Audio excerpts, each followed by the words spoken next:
Very good evening, friends. Today we are here to discuss important case laws which are covered in our syllabus, and we will be concentrating today on Supreme Court case laws.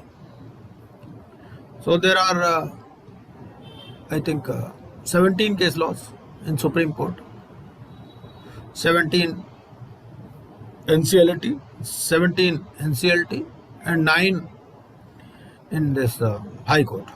So total 60 case laws are there. Today, discussion will primarily be led by Surinder Babbar ji. तो बब्बर जी will explain the provisions और उसके बाद में मैं जहां पर हो सकेगा वहां ऐड करूंगा. तो बब्बर जी प्लीज.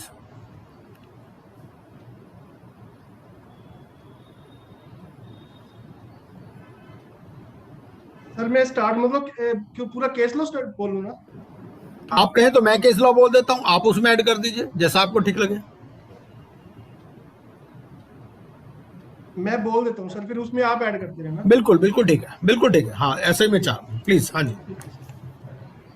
तो we are discussing first innovative industries. हाँ जी करिए sir discuss. First case is innovative industry limited versus ICIC bank. This case is under section 7 and 238. ऐसे बोलो ना सर. हाँ बिल्कुल ठीक है जी, बिल्कुल सही, आप बोलते रहिए. The main issue was whether the appeal filed by erstwhile director on behalf of the company is maintainable once the insolvency CIRP is started. First issue was this one. And second was whether applicant vested right under Maharashtra Relief Undertaking Special Provision Act 1958 can be interfered with by the Insolvency Bankruptcy Code 2016. And third, इसमें पूरा ही बोलूं sir के brief बोलते हैं? आप जैसे मर्जी बोलिए, आपको आपके ऊपर है, आप आराम से डिस्कस कीजिए. हाँ जी ठीक. सर आवाज थोड़ी क्लियर आ रही है, कैन आई रिक्वेस्ट थोड़ा वॉल्यूम प्लीज बढ़ा दीजिए, आवाज नहीं आ रही आपकी.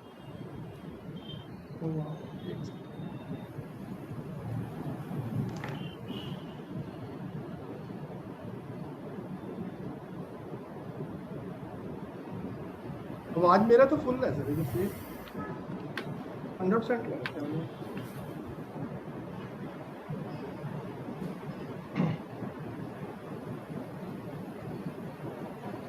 हाँ जी बोलिए बोलिए, कोई नहीं. हाँ सर, फर्स्ट पॉइंट इसमें ये है भी रजिस्ट्रार डायरेक्टर अपील फाइल कर सकते हैं कि नहीं कर सकते कंपनी के भी आपके. ठीक है ना सर. तो इसमें सुप्रीम मैं सर बुक का रेफरेंस बिल्कुल दीजिए, बिल्कुल दीजिए आप. हाँ हाँ करिए करिए, बुक से करिए. The Supreme Court found substance in the plea taken on behalf of the ICICI Bank that the present appeal at the behest of the erstwhile director. The appellant is not maintainable. According to the Supreme Court, once the IRP is appointed to manage the company, the erstwhile director who are no longer in the management obviously cannot maintain an appeal on behalf of the company. In present case, the company is the sole applicant. This being the case, the present case obviously not maintained.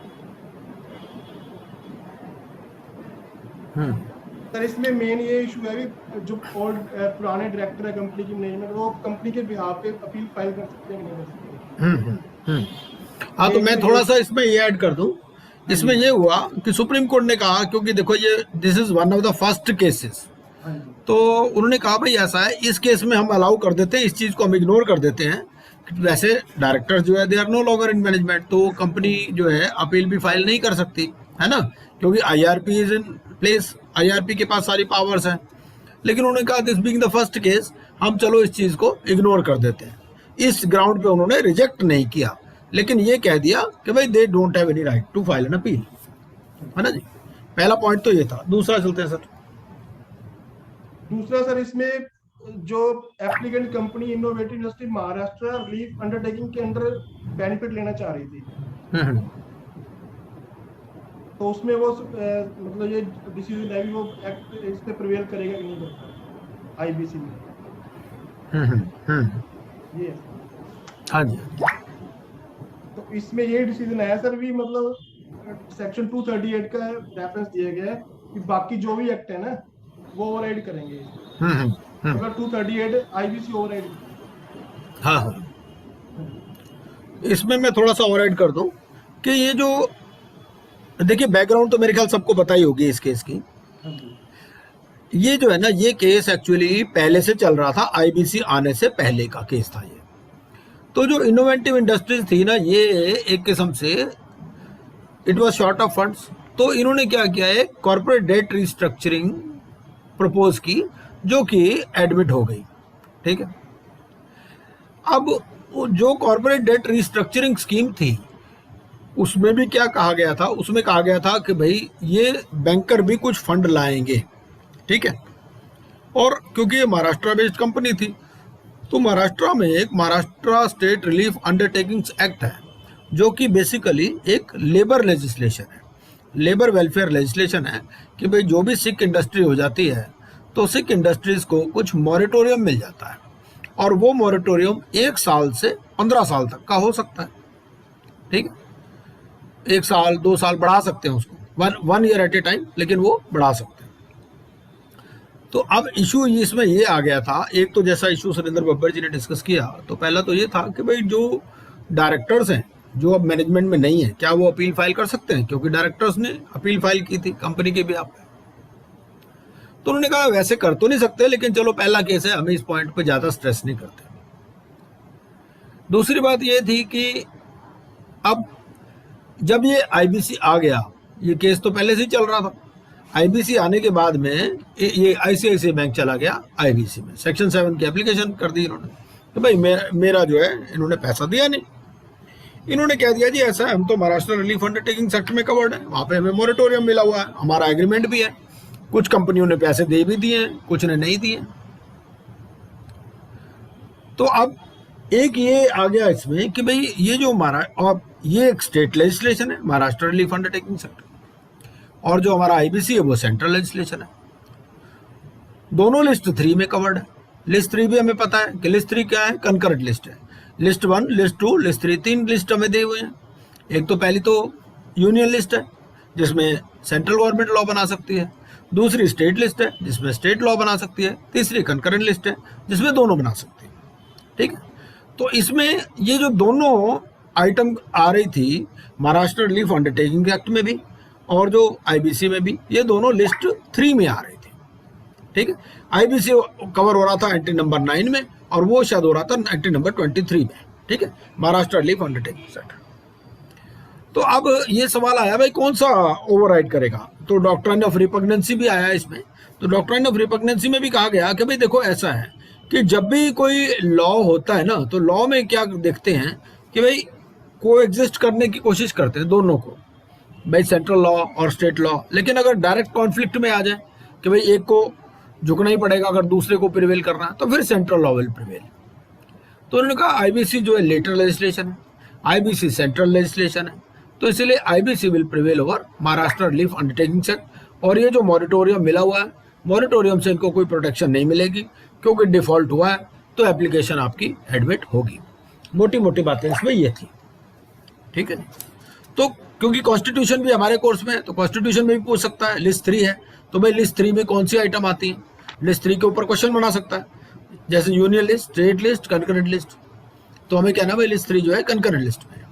ठीक है, एक बात और आ जाती है कि जो application 7 वाली है उसमें कोई डिस्प्यूट होना जरूरी नहीं है। ठीक है ना, अनडिस्प्यूटेड डेट भी हो सकता है और डिस्प्यूटेड डेट भी हो सकता है। जैसे सेक्शन 9 वाली एप्लीकेशन है, तो हमें पता है कि सेक्शन 9 में तो अगर डिस्प्यूटेड होगा तो एप्लीकेशन एंटरटेन नहीं होगी। ठीक है, अनडिस्प्यूटेड होना चाहिए, लेकिन 7 के लिए कोई ऐसी कंडीशन नहीं है, डेट होना चाहिए और डिफॉल्ट होना चाहिए बस। ठीक है, एक क्वेश्चन इसमें और आया कि भाई आईआरपी जब अपॉइंट हो गया, मॉरेटोरियम डिक्लेयर हो गया, तो डायरेक्टर्स जो है they are no longer in management, they can not appeal before NCLAT Supreme Court and they lose the voting right in COC. So all are correct in this. ठीक है, जितने भी हमारे सुप्रीम कोर्ट की judgement है, ज्यादातर में ये भी क्वेश्चन डिस्कस किया गया है कि आईबीसी हमारा जो है वो यूके के लॉ पर बेस्ड है। यूके का लॉ क्या कहता है भाई, यूके के लॉ में क्या होता है, creditors take charge in case there is a default in the company. US law में क्या होता है, जो पुराने प्रोमोटर्स हैं वही दे रिमेन सीटेड, जैसे हमारे यहाँ पहले होता था कंपनीज एक्ट वगैरह में भी। ठीक है ना, अगर डिफॉल्ट करने के बाद भी डायरेक्टर्स के पास ही कंट्रोल रहता था, है ना।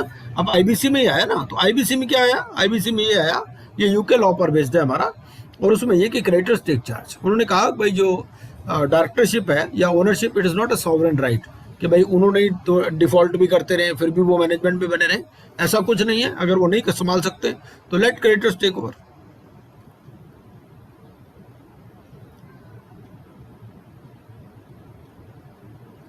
तो ये बेसिकली क्वेश्चन थे। और रिपग्नेंसी पर सवाल आ सकता है। रिपग्नेंसी मतलब आप समझिए कि inconsistency, if two laws are inconsistent तो कौन सा प्रिवेल करेगा। अगर कोई डायरेक्ट कॉन्फ्लिक्ट आ जाए तो क्या होगा।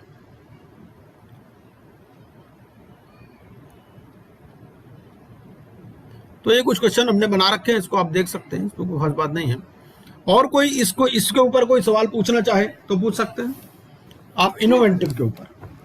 सर ये अवेलेबल है क्या पूरे क्वेश्चंस वगैरह हमको साइट पे, आपकी साइट पे? हाँ बिल्कुल, और क्या, वहीं से तो मैं निकाल रखे मैंने।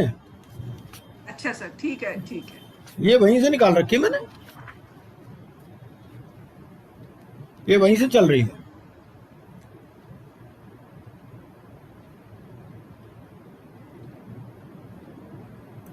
चलिए अब आप कुछ आंसर दीजिए सेक्शन इसके ऊपर। पे चलते हैं भैया, तो आप पूछिए या आप आंसर दीजिए। सर आप क्वेश्चंस पूछिए, हम लोग आंसर देने की हाँ।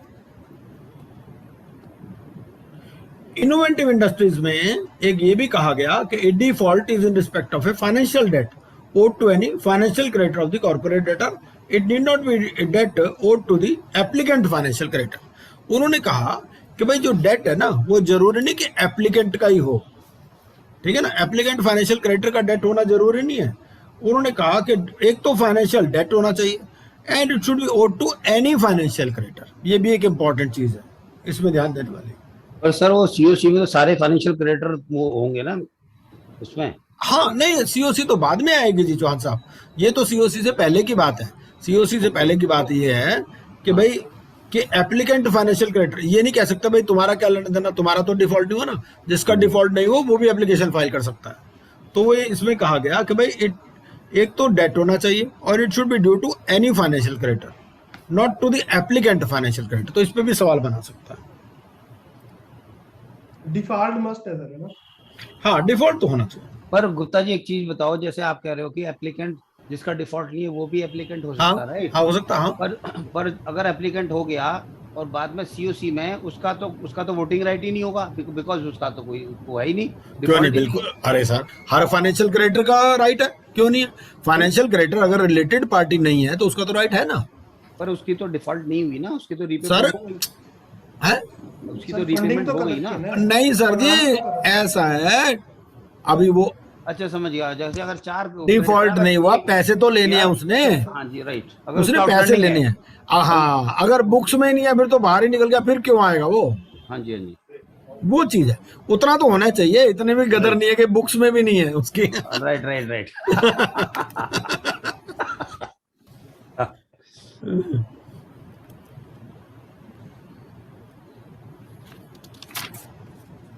चलिए अगला केस देखते हैं, क्वेश्चन बाद में रखेंगे,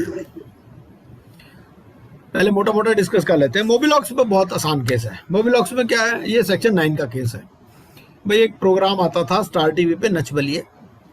उसमें क्या हुआ, मोबिलॉक्स को ये कॉन्ट्रैक्ट मिला हुआ था और मोबिलॉक्स ने कुछ इलेक्ट्रॉनिक वोटिंग के लिए राइट्स दिए किरूसा सॉफ्टवेयर को। किरूसा सॉफ्टवेयर को हायर किया। किरूसा सॉफ्टवेयर ऑपरेशनल क्रेडिटर था जिसने सर्विसेज देनी थी मोबिलॉक्स को। इन्होंने एक नॉन डिस्क्लोजर एग्रीमेंट साइन कर लिया किरूसा के साथ कि भाई आप इसके बारे में किसी को बताओगे नहीं। लेकिन इन्होंने क्या किया, अपने वेब पेज पर ये लिख दिया कि भाई हम तो जो है स्टार टीवी के लिए काम करते हैं। किरूसा ने जब इसने पेमेंट, ये भी पुराना केस है, ये भी आईबीसी आने से पहले का केस है। 13-14 में केस चल रहा था, ये 13-14 से चल रही है कार्रवाई।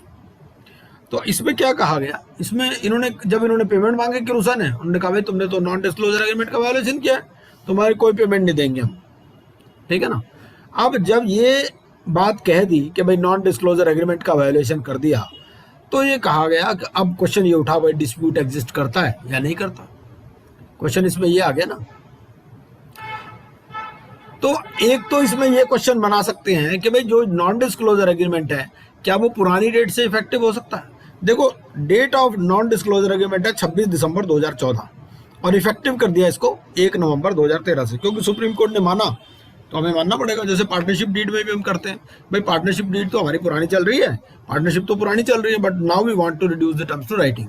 ऐसे रेंट एग्रीमेंट में भी लिख देते हैं, भाई ये किराएदार तो हमारा पुराना है लेकिन अब हम रेंट एग्रीमेंट कर रहे हैं। तो ऐसा ही कुछ इसमें भी था। अब एक बात इसमें ये आ गई कि भाई अब section 8 sub section 2 sub section A अगर आपके पास हो तो उसमें आप देखिएगा वो ये कहता है कि existence of A dispute if any and record of the pendency of the suit और आर्बिट्रेशन प्रोसीडिंग फाइल्ड। ठीक है, तो इसमें क्या हो गया, एक तो कहता है जी एग्जिस्टेंस ऑफ डिस्प्यूट होना चाहिए and record of the pendency. तो सुप्रीम कोर्ट ने कहा कि भाई एंड को आप और पढ़ो, मतलब ये नहीं कि डिस्प्यूट भी हो और कोई सूट भी पेंडिंग हो या आर्बिट्रेशन भी पेंडिंग हो। ऐसा हो सकता है कि डिस्प्यूट है लेकिन कोई भी सूट फाइल्ड नहीं है। भाई डिस्प्यूट आपका हुआ 2 दिन पहले, आपको टाइम ही नहीं मिला सूट फाइल करने का। तो दोनों चीजें जरूरी नहीं, इस एंड को और पढ़ा जाए। 8(2)A में जो एंड वर्ड लिखा है इसको और पढ़ा जाए। Existence of A dispute if any and लिखा हुआ वहां पर, लेकिन इस एंड को आप और पढ़ो। ठीक है, तो इसका मतलब क्या है? इसका मतलब ये है कि भाई डिस्प्यूट हो सकता है बिना किसी सूट या बिना किसी आर्बिट्रेशन प्रोसीडिंग के भी। तो a dispute may exist even if exchange of emails में एस्टेब्लिश्ड। आपका ईमेल पर ही बातचीत हो रही है, ईमेल पे भी आप प्रूव कर सकते हो जी हमारा तो डिस्प्यूट एग्जिस्ट करता है। भाई इन्होंने बिल भेजा था, हमने इनको मेल भेज दी थी कि तो आपने you have violated the non disclosure agreement clause, है ना, तो हम पेमेंट नहीं करेंगे। और ये डेफिनेशन ऑफ डिस्प्यूट ये भी जो है इंक्लूसिव है, क्योंकि जो बैंक्रप्सी लॉ रिफॉर्म्स कमेटी आई थी उसमें लिखा गया था डिस्प्यूट मीन्स, लेकिन जब आईबीसी कोड आया तो वहां पर लिख दिया गया डिस्प्यूट इंक्लूड्स। इसका मतलब ये डिस्प्यूट की डेफिनेशन जो है इंक्लूसिव डेफिनेशन है, और भी चीजें इसमें आ सकती हैं। और चाहे कोई legal proceedings, suit, arbitration proceeding filed है नहीं है, तब भी जो है डिस्प्यूट एग्जिस्ट कर सकता है।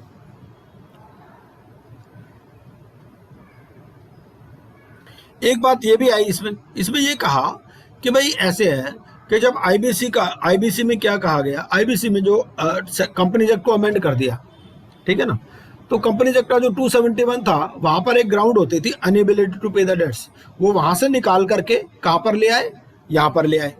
अब इसमें क्या था, इस बंदे ने 271 का नोटिस दे रखा था पहले पुराने कंपनीज एक्ट में। अब वहां से निकल के सेक्शन 255 अगर हम पढ़ें तो सेक्शन 255 में क्या लिखा है कि 11th शेड्यूल से पर्टेन करता है वो कंपनीज एक्ट में जो भी अमेंडमेंट हुई। कंपनीज एक्ट में क्या किया, 271 वहां से निकाल करके यहां पर ले आए। ये केस पहले से चल रहा था, इसने 271 में वाइंडिंग अप पिटीशन डाली थी कि भाई कंपनी इज अनेबल टू पे द डेट्स, तो इसको वाइंड अप करो। किसने डाली थी, किरूसा ने, ठीक है।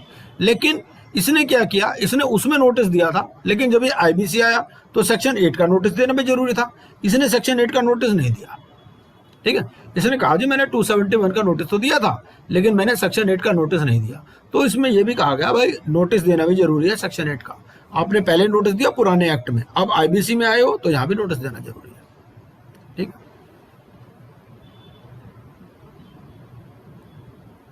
ये कुछ और क्वेश्चन है, इनको आप देख सकते हैं। फॉर्म के ऊपर भी कुछ क्वेश्चन बना रखे हैं हमने, कौन सी कमेटी है ये भी है।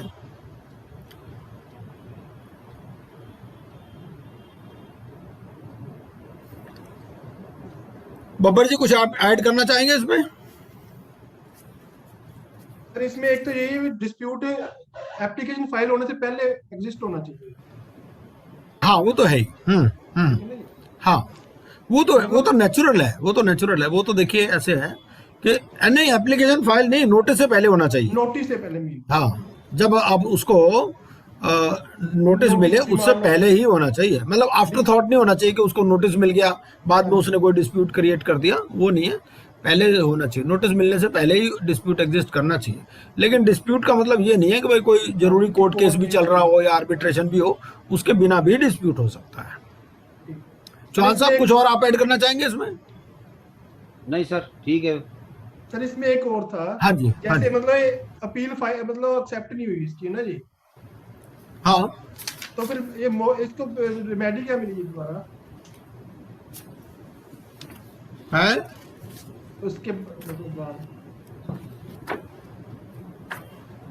रेमेडी तो अपने आप ही हो गई ना भाई। चलाया किसने था ये केस? तो किरूसा ने चलाया था ना, हाँ जी, इसने थोड़ी चलाया था। नहीं क्रिशा को कुछ मिला तो नहीं, दोबारा तो नहीं 271 में जा सका। डिस्प्यूट डिस्प्यूट तो एग्जिस्ट हो रहा था ना, डिस्प्यूट एग्जिस्ट हो रहा था तो खत्म बात। यहाँ नहीं आ सकते, आईबीसी में नहीं आ सकते, सिविल कोर्ट में जाओ। सिविल कोर्ट में, ठीक। अच्छा, यहाँ क्यों नहीं आ सकता सर? उसने डिमांड नोटिस नहीं दिया था इसलिए? नहीं नहीं नहीं, डिमांड नोटिस नहीं, डिस्प्यूट एग्जिस्ट करता है इसलिए। अच्छा, डिस्प्यूट एग्जिस्ट करता है इसलिए आईबीसी में नहीं आ सकता। जो भी डिस्प्यूटेड केसेस है उसके लिए आईबीसी नहीं है। अच्छा, हाँ, राइट। हम्म। सर एक पॉइंट ऐड करना था हाँ जी, हाँ जी। सर। ये एक जगह लिखा है, जैसे इस मूवीलॉक्स के केस में the court went on to explain the meaning of expression existence of dispute and concluded that the adjudicating authority has to use the test of plausible contention. तो यूजुअली सर एग्जाम्स में मैंने देखा है कि वो ऐसे questions पूछते हैं कि which case the plausible contention was referred to. इस केस में वो plausible contention यूज किया है, and that is basically पढ़ता हूँ, plausible contention according to this contention which requires further investigation and that dispute is not a patently feasible legal argument. हाँ supported by evidence. हाँ, बिल्कुल वो ये कहते हैं कि पेटेंटली फीबल आर्गुमेंट नहीं होना चाहिए या बिल्कुल फ्रिवोलस नहीं होना चाहिए। ऐसा नहीं कि डिस्प्यूट के लिए आपने डिस्प्यूट रेज कर दिया, it should have some concrete basis कुछ। ये तो है। करेक्ट। हाँ, ये तो है। और कोई ऐड करना चाहेंगे इसमें या कुछ पूछना चाहें आप?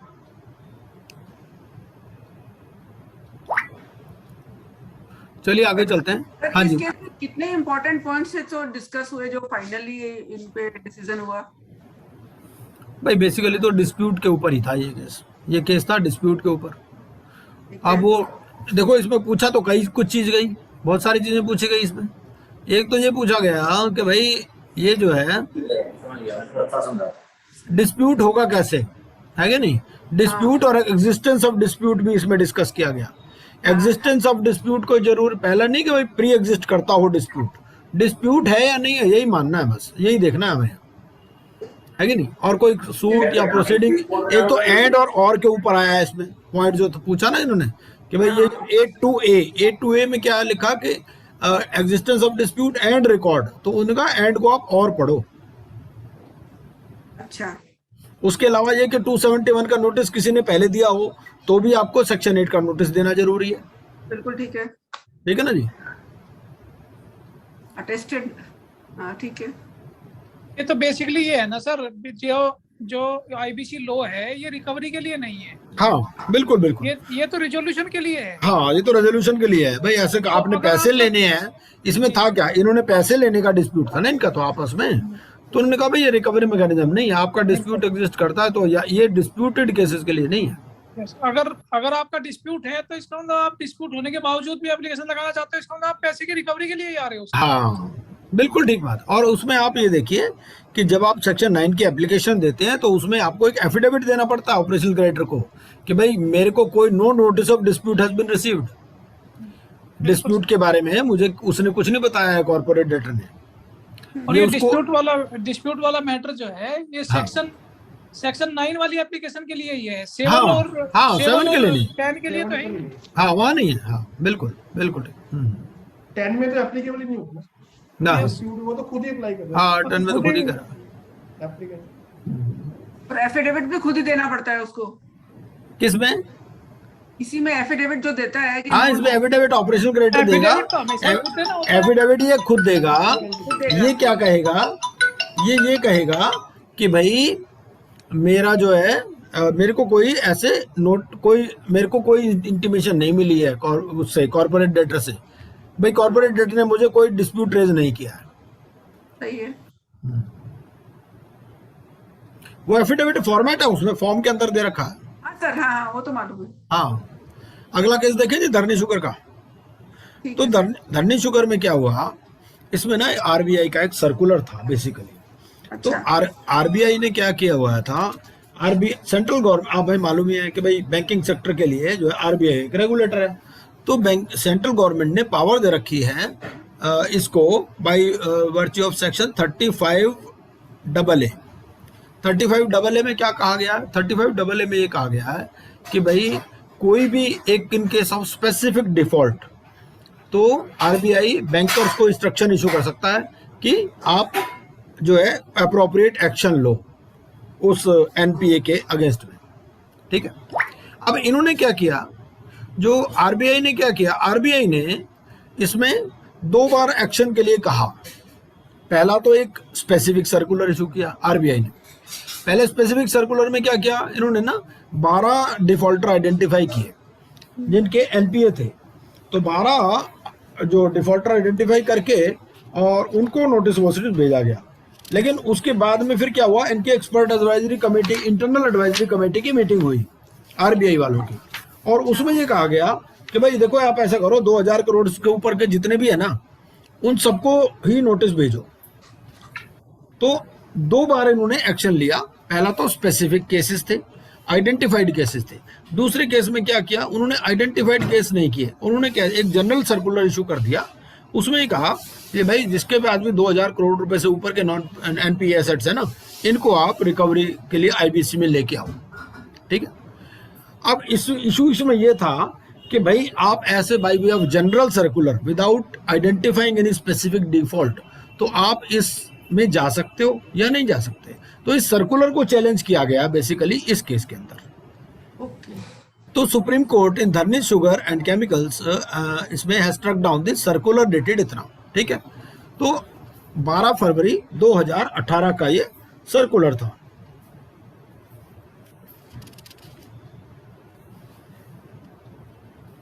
पहले सर्कुलर था, इससे पहले 5 मई 2017 का, 5 मई 2017 का ये सेंट्रल गवर्नमेंट का सर्कुलर है जो आरबीआई को पावर देता है to issue directions for individual defaults that are committed.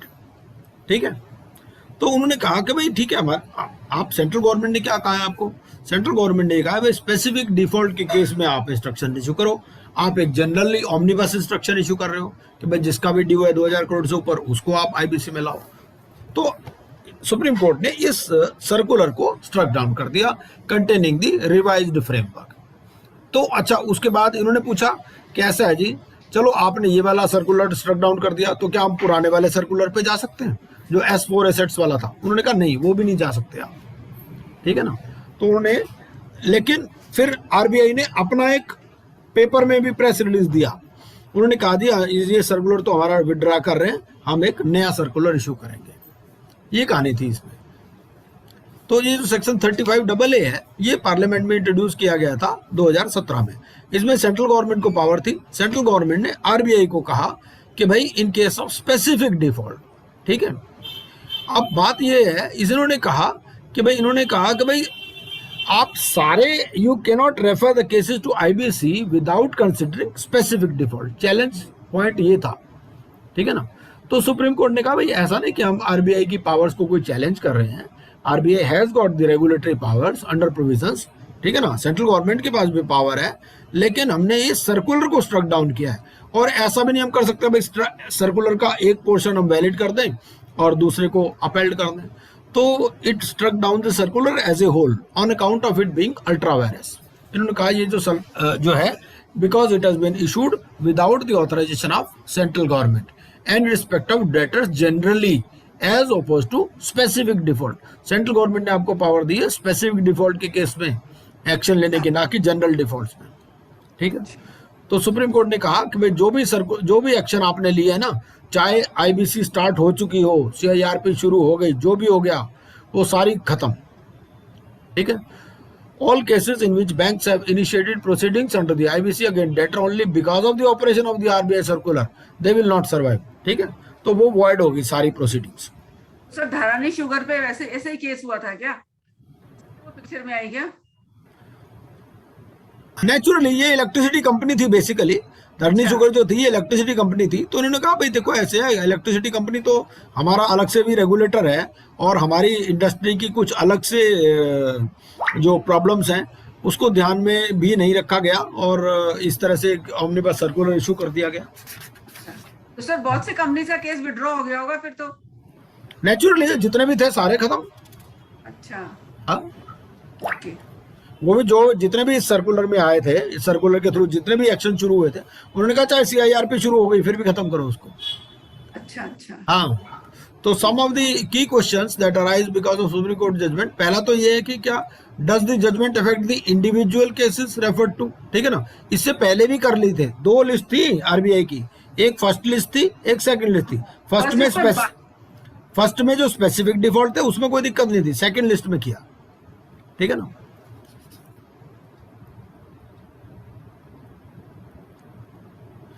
अच्छा, ये भी दूसरा क्वेश्चन इसमें ये है, does the Dharani sugar judgment invalidate the entire RBI circular और ओनली द मैंडेटरी रेट, तो इन्होंने पूरा सर्कुलर ही स्ट्रक डाउन कर दिया था, अच्छा, ठीक है ना, ठीक है। इंक्लूडिंग प्रिपेयरिंग रेजोल्यूशन प्लान वगैरह सब कुछ खत्म।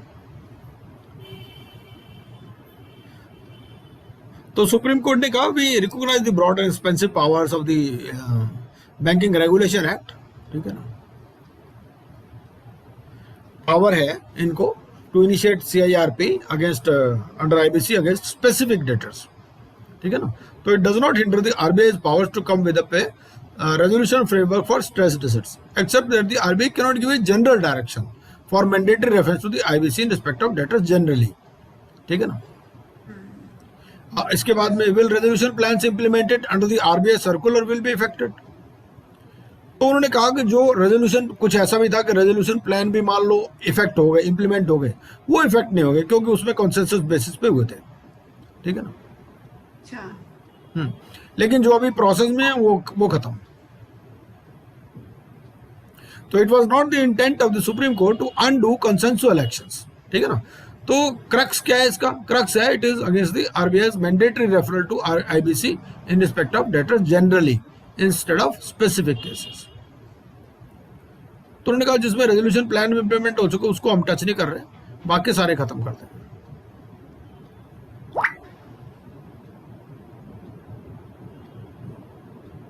तो उन्होंने कहा दिया भाई जो सिर्फ इसी वजह से हुए दे विल नॉट सर्वाइव, देखो। लेकिन कई ऐसे भी हैं जिसमें सिर्फ इस सर्कुलर के बेसिस पे नहीं है, कुछ और भी चीजें उन्होंने कही हैं, ठीक है ना। In exercise of their independent legal right the same shall not be affected. तो जिसमें एक्चुअली क्या होता है, हर एक केस के पीछे रीजनिंग भी देनी पड़ती है ना भाई, किस तरह से कर रहे हैं। अगर सिर्फ सर्कुलर ही उसका बेस है तो वो खत्म। अब इसमें यह भी क्वेश्चन पूछा गया कि जो पुराना वाला है क्या उनमें वो चला सकते हैं? नहीं, उन्होंने कहा ये भी नहीं चलेगा, पुराने वाला भी नहीं चलेगा।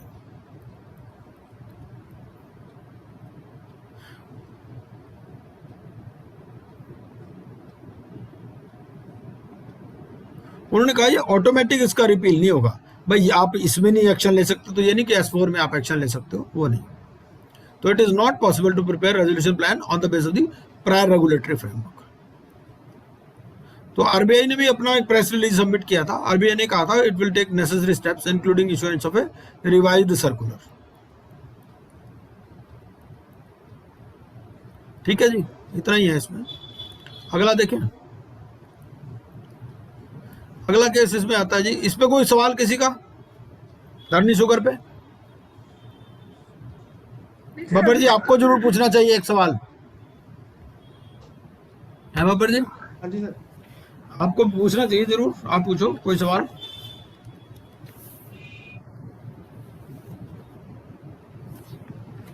सर इसके बाद RBI का दूसरा सर्कुलर आया था क्या? हाँ वो तो आया ही था, वो तो भाई सीधी सी बात है, उन्होंने कह दिया एक एक केस आइडेंटिफाई करो। मेन बात तो यही है इसमें, और है क्या भाई, केस आइडेंटिफाई करके IBC पे ले जाओ, बस इतनी सी बात थी इसमें। इन जनरल में सर उन्होंने चालू कर दी, स्टार्ट कर दिया ना। पहले उन्होंने 12 केस करे थे, उसके बाद में फिर 2 दिन में जनरल कर दिया, वहां प्रॉब्लम आ गई। नेक्स्ट,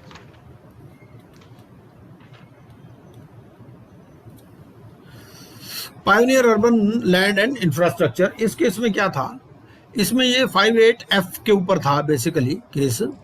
तो in this case while dismissing the various petitions filed by the builders, actually क्या हुआ कि ना बिल्डर्स भी परेशान हो गए थे आईबीसी आने के बाद ना, क्योंकि ये 58F क्या बोलता था, 58F बोलता था भाई जो भी रियल एस्टेट के अलॉटीज हैं, जिसको भी as per project approved by RERA कोई अलॉटमेंट हुई है, चाहे वो कमर्शियल हो चाहे वो रेजिडेंशियल हो, तो वो फाइनेंशियल क्रेडिटर है और वो आईबीसी में जा सकते हैं, ठीक है ना।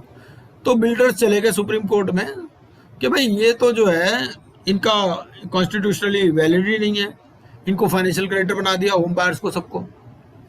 तो जितने भी पिटीशन थी supreme court upheld the constitutional validity, इन्होंने कहा जो इनको कॉन्स्टिट्यूशनली हमने कहा है कि ये फाइनेंशियल क्रेडिटर हैं, तो ये जो 58F है बिल्कुल सही है।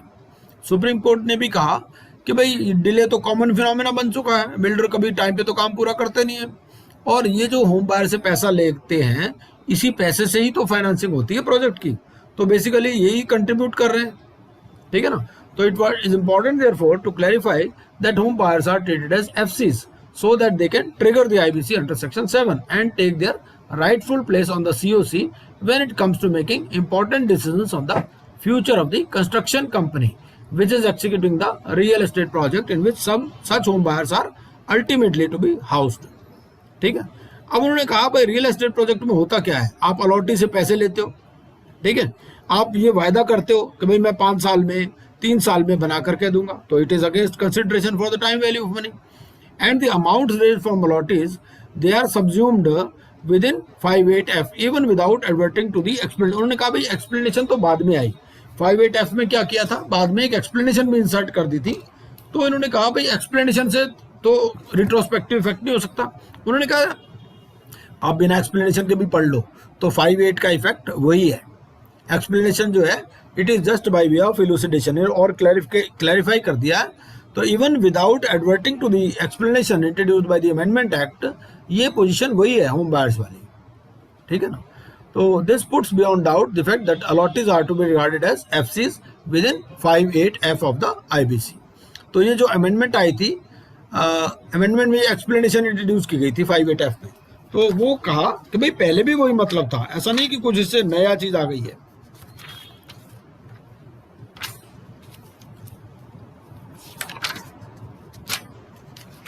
ये जो अगर हम 58F देखें तो 58F में नीचे एक्सप्लेनेशन दे रखी है, for the purpose of this clause any amount raised from an allottee under a real estate project shall be deemed to be an amount having the commercial effect of a borrowing, और allottee और real estate का वही मतलब है जो RERA में, ये explanation add की गई। तो लेकिन कहा कि भाई अगर आपने कमर्शियल इफेक्ट ऑफ बोरिंग लिखा ना, पहले भी तो लिखा है कमर्शियल इफेक्ट ऑफ बोरिंग, तो कमर्शियल इफेक्ट ऑफ बोरिंग यही है, ये हमसे पैसे लेकर के ही प्रोजेक्ट को चलाते हैं, और टाइम बाउंड मैनर में होता है काम कि भाई 3 साल 5 साल में प्रोजेक्ट देंगे। तो 58F का पहले भी वही मतलब था कि home buyers were initially also included, हालांकि वर्ड पहले होम बायर का लिखा नहीं था, उसमें क्या लिखा था, any amount raised under any other transaction including any forward sale or purchase agreement having the commercial effect of a borrowing, ठीक है जी। इसमें कोई सवाल?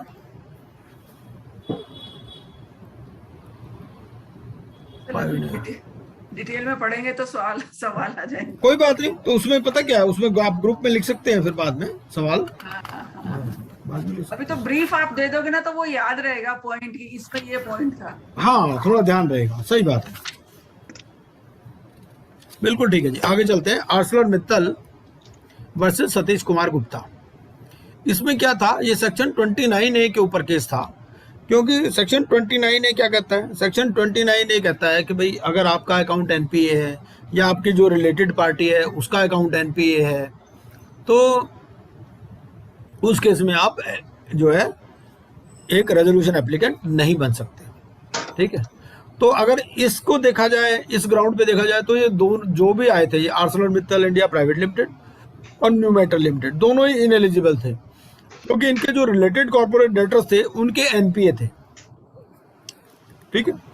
तो इसमें ये कहा गया कि भाई ठीक है, इनको जो है आप अपॉर्चुनिटी दे दो कि आप, ये बाद में अमेंडमेंट आई थी इसमें, फिर बाद में कोर्ट में भी अमेंडमेंट आई, इन्होंने कहा कि भाई आप रेजोल्यूशन एप्लीकेंट को अपॉर्चुनिटी दे दो कि अपने NPAs क्लियर कर दें, अपने जो भी रिलेटेड कॉर्पोरेट डेटर्स हैं और उसके बाद में they can become resolution applicant. ठीक है ना।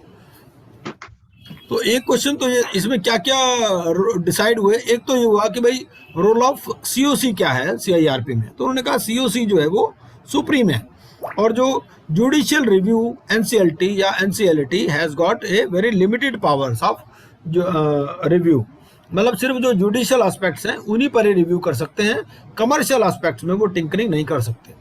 ठीक है, जो सीओसी ने अपनी कमर्शियल विजडम के हिसाब से जो डिसीजन ले लिया वही ठीक है ना। तो COC is supreme in respect of commercial matters. जहां तक जुडिशियल इंटरप्रिटेशन की बात है उसमें NCLT and NCLT can have review. बात इसमें ये भी आ गई कि treatment of secured and unsecured creditors, कि सिक्योर्ड और अनसिक्योर्ड क्रेडिटर्स को क्या इक्वल ट्रीटमेंट और इक्विटेबल ट्रीटमेंट की भी बात की गई है इस केस में।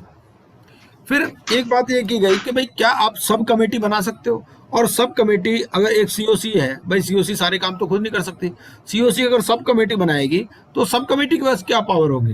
उन्होंने कहा सब कमेटी आप बना सकते हो, कुछ उन्होंने आइडेंटिफाई कर दिया भाई इस पर्पस के लिए आप सब कमेटी बना सकते हो, लेकिन all the decision of subcommittee have to be ratified by the COC. ठीक है। एक इसमें क्वेश्चन ये भी था कि liability of personal guarantors after approval of plan. तो उन्होंने कहा भाई ये फिर भी लायबल रहेंगे, even after plan is approved तो भी गारंटर की liability, guarantors will not be exempted exonerated from their liability. अगर रेजोल्यूशन प्लान में ही ऐसा कुछ लिख दिया गया तब बात अलग है। ठीक है।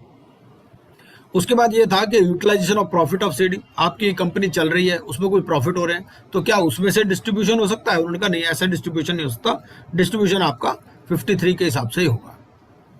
जहां तक रोल ऑफ सीओसी की बात है उन्होंने कहा ये की डिसीजन मेकर है, और जो इसकी कमर्शियल विजडम है इंक्लूडिंग डिस्ट्रीब्यूशन ऑफ प्रोसीड्स ये सुप्रीम है। ठीक है, इसी को करना है consider feasibility and viability of resolution. ठीक है। और लेकिन सीओसी के जो डिसीजन है they must ensure that CD is being kept as a going concern. आप मैक्सिमाइज करने की कोशिश कर रहे हो and you are balancing the interest of all the stake holders. जहां तक जुडिशियल रिव्यू की बात है तो उन्होंने कहा भाई एनसीएलटी के पास लिमिटेड जुडिशियल रिव्यू है, इसके लिए पर्टिकुलर सेक्शन भी है। भाई आरपी ने क्या देख रहा है, RP has to ensure the compliance of section 30 subsection 2 of the code. ठीक है, अगर सेक्शन 30 सबसेक्शन 2 का कंप्लायंस नहीं हो रहा तो वो एनसीएलटी उसमें इंटरफेयर कर सकता है। 30 सबसेक्शन 2 क्या कहता है, भाई सीआईपी कॉस्ट दे दो, ऑपरेशनल क्रेडिटर्स को पहले पेमेंट दे दो, ठीक है ना, and it is in compliance of the provisions of the act. फिर जहां तक एनसीएलटी, कौन से ऑपरेशनल क्रेडिटर्स को पहले पेमेंट मिलता है? देखिए ऐसा होता है यहाँ सेक्शन 30 सबसेक्शन 2 में मिलता कुछ नहीं है किसी को भी, लेकिन जो रेजोल्यूशन प्लान बनाता है रेजोल्यूशन प्लान में वो ऐसे कह देता है कि भाई क्योंकि ऑपरेशनल क्रेडिटर्स के पास वोटिंग पावर नहीं है, ऑपरेशनल क्रेडिटर्स के अलावा जो डिसेंटिंग फाइनेंशियल क्रेडिटर है, भाई कोई भी डिसीजन आप 66% से प्लान को अप्रूव कर सकते हो। मान लो 80% ने अप्रूव कर दिया फाइनेंशियल क्रेडिटर ने, ठीक है, तो 80 के बाद में भी 20 तो डिसेंटिंग रह गए ना, 20 तो ऐसे थे ना जिन्होंने इस बात को नहीं माना। तो उन्होंने कहा भाई होगा क्या, या तो कंपनी का लिक्विडेशन होगा या रेजोल्यूशन होगा, दो ही बातें होंगी, तीसरी तो बात होनी नहीं। जब सीआईआरपी में आप चले गए तो या तो कंपनी रिवाइव हो जाएगी या लिक्विडेट हो जाएगी, दो ही बातें होंगी ना। तो जो ऑपरेशनल क्रेडिटर है या जो डिसेंटिंग फाइनेंशियल क्रेडिटर है, ठीक है, जिन्होंने इस प्लान को अप्रूव नहीं किया, ठीक है, इसका मतलब वो राजी नहीं थे इस बात के लिए। जब वो इस बात के लिए राजी नहीं थे इसका मतलब वो क्या चाह रहे थे, लिक्विडेशन चाह रहे थे, ठीक है ना। तो उन्होंने वो कहते हैं कि भाई ऐसे आदमियों को क्या मिलना था, या तो लिक्विडेशन वैल्यू मिल जाती या 53 के हिसाब से जो मिलना था मिल जाता। तो जो मिलना था 53 या liquidation value whichever is higher, उतना अमाउंट आप प्रोवाइड कर दो। अच्छा, उनके लिए अमाउंट ऑपरेशनल क्रेडिटर को भी उतना अमाउंट पहले मिल जाता है। हाँ, मतलब देना कुछ नहीं, अभी उनके लिए जो रेजोल्यूशन प्लान बनाया, प्लान में उनको बता दिया कि भाई हाँ ऐसे दे देंगे तुम्हारे को। अच्छा, ठीक है, ये चीज है। सर वो सिर्फ स्पेसिफिक अमाउंट देना होता है या नॉर्मली लिख देते हैं बस कि हम दे देंगे? 30 सबसेक्शन 2 में तो अभी तो देना ही नहीं, रेजोल्यूशन प्लान में उन्होंने प्रोविजन करना है। रेजोल्यूशन प्लान में उन्होंने ये देना भाई मैं इतने फंड्स, भाई इनके इतने बनते हैं, इनके इतने बनते हैं, हेयर कट इतना होगा, वो सारी प्लानिंग बनाता ना। वो एक किस्म से ये बताता भाई मान लो मैं 200 करोड़ में कंपनी को खरीद लूंगा, ठीक है ना, 200 करोड़ में वो कहता है भाई ये जो ऑपरेशनल क्रेडिटर है इनके 15 करोड़ है, ठीक है, इनको दे दो, डिसेंटिंग के इतने 20 करोड़ है इनको दे दो, फाइनेंशियल क्रेडिटर है अगर कोई हेयर कट है, हेयर कट के बाद जो एग्री किया वो दे दो, इस तरह से।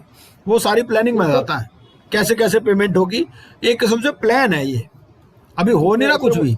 हाँ हाँ ठीक है सर, लेकिन उसमें डिसेंटिंग तो मुझे अभी मालूम नहीं पड़ेगा कौन मेरे प्लान से डिसेंटिंग करेगा, और ना मुझे क्यों ये नहीं? मालूम कि लिक्विडेशन वैल्यू क्या है। वोटिंग से पता लगेगा। है वोटिंग तो मेरे प्लान के ऊपर होगी ना, जब मैं प्लान सबमिट करूंगा उसके ऊपर, उसके बाद मालूम पड़ेगा कौन डिसेंटिंग है और कौन कंसेंट दे रहा है, वो 33% कौन है जो डिसेंटिंग हो रहे हैं।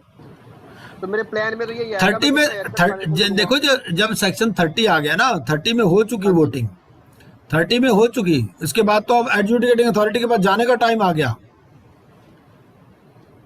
मतलब वो रिव्यू करता है अपना रेजोल्यूशन प्लान।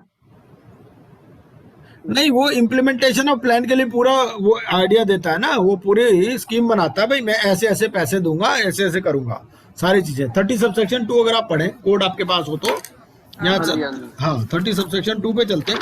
30 के बाद तो एडजुडिकेटिंग अथॉरिटी के पास जाने का टाइम आ रहा है, बारात चलने का टाइम हो रहा है ये। सर आपने जो इसमें लिखा हुआ ना सही लिखा हुआ है, जो हैं? स्लाइड में भी आ रहा है ना ये क्या? RP to ensure compliance of section 30। हाँ हाँ ये सारी वही उसी में वही बातें क्लियर हो रही है। ये देखो ना जी,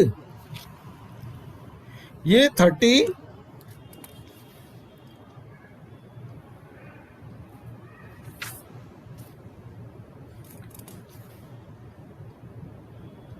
मैं पढ़ूं क्या सर? क्या सेक्शन 32। नहीं, 32 में तो ये लिखा है रेजोल्यूशन प्लान ये सारे एग्जामिन करेगा जो भी उसके पास आए हैं। 30 में सबमिट किया प्लान और उसको फिर उसने एग्जामिन किया 32 में।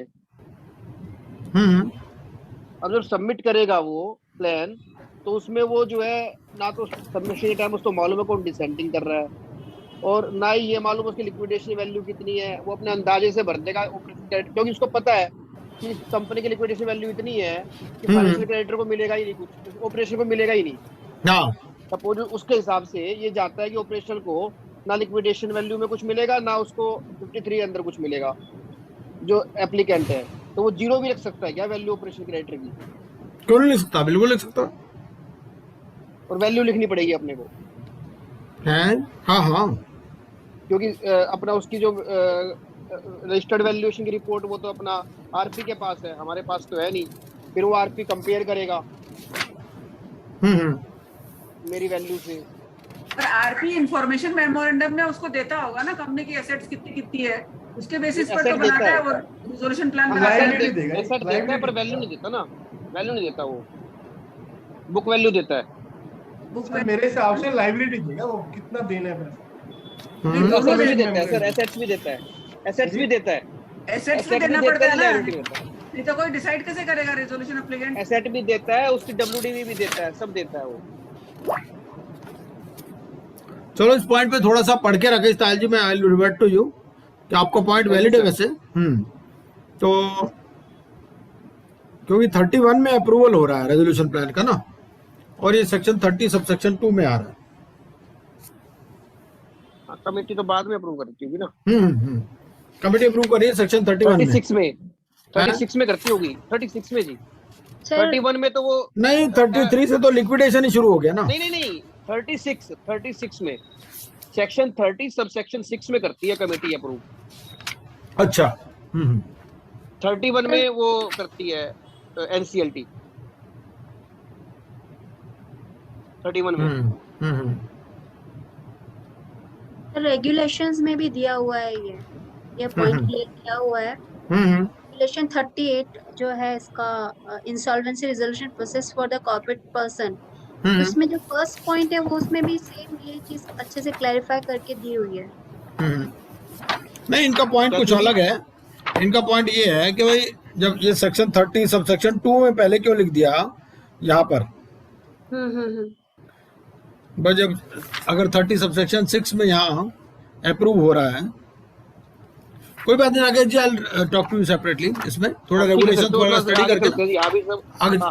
हाँ कोई बात नहीं, इसको पर है यही एक्ट में यही है, कोड में यही है कि भाई उसको क्या करना है, उसको ये देखना है कि भाई उनको दोनों में से हायर अमाउंट मिल जाए। हाँ सर, इसका रिलेवेंस अपन चेक करके नहीं, वो तो रिजोल्यूशन प्रोफेशनल को देखना पड़ेगा ना जी। हाँ उसके पास जब रिजोल्यूशन प्रोफेशनल के पास जब समान वो आ गया, हाँ, प्लान आ गया, तो हाँ। वो अपनी वैल्यूएशन रिपोर्ट खोलेगा, हाँ, तो वो हाँ। देखेगा कि मैंने प्रोवाइड कर रखा है, तो मेरा प्लान जो है रिजेक्ट कर देगा, या फिर बोलेगा मेरे को भैया ठीक करके लाओ इसको। हाँ। बोलेगा तो हाथ ही वो रिजेक्ट ही कर देगा, बोलेगा तो हम्म, वैल्यू रिवील हो जाएगी। हम्म। Plan NCLT. में फिर वही दोनों चीजें देगा ना जी, एप्लीकेंट, रेजोल्यूशन एप्लीकेंट।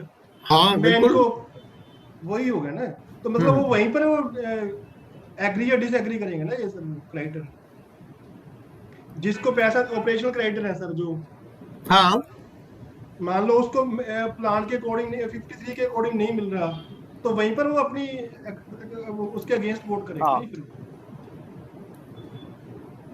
नहीं वो रेजोल्यूशन प्लान नहीं, उसको भी देखना पड़ेगा ना। वो तो ऐसा है, देखो रेजोल्यूशन प्लान तो एक तो आएगा नहीं, वो तो रेजोल्यूशन प्लान तो बहुत सारे आएंगे ना। रेजोल्यूशन प्लान, वो राकेश ताल जी वाली बात ठीक लग रही है कि जो टोटलिटी में देख लेगा कि ये सारी कंडीशंस मीट विद हो जाएंगी या नहीं। भाई ऑपरेशनल डायरेक्टर के पास कोई वोटिंग पावर ही नहीं है, लेकिन लिक्विडेशन वैल्यू तो है ना। लिक्विडेशन वैल्यू उसके पास पहले से ही है, आरपी के पास। जब वो आईआरपी बना था तभी उसने फेयर वैल्यू और लिक्विडेशन वैल्यू निकाल ली थी, तो उसके पास है ही ये वैल्यू, तो पहले से ही है उसके पास।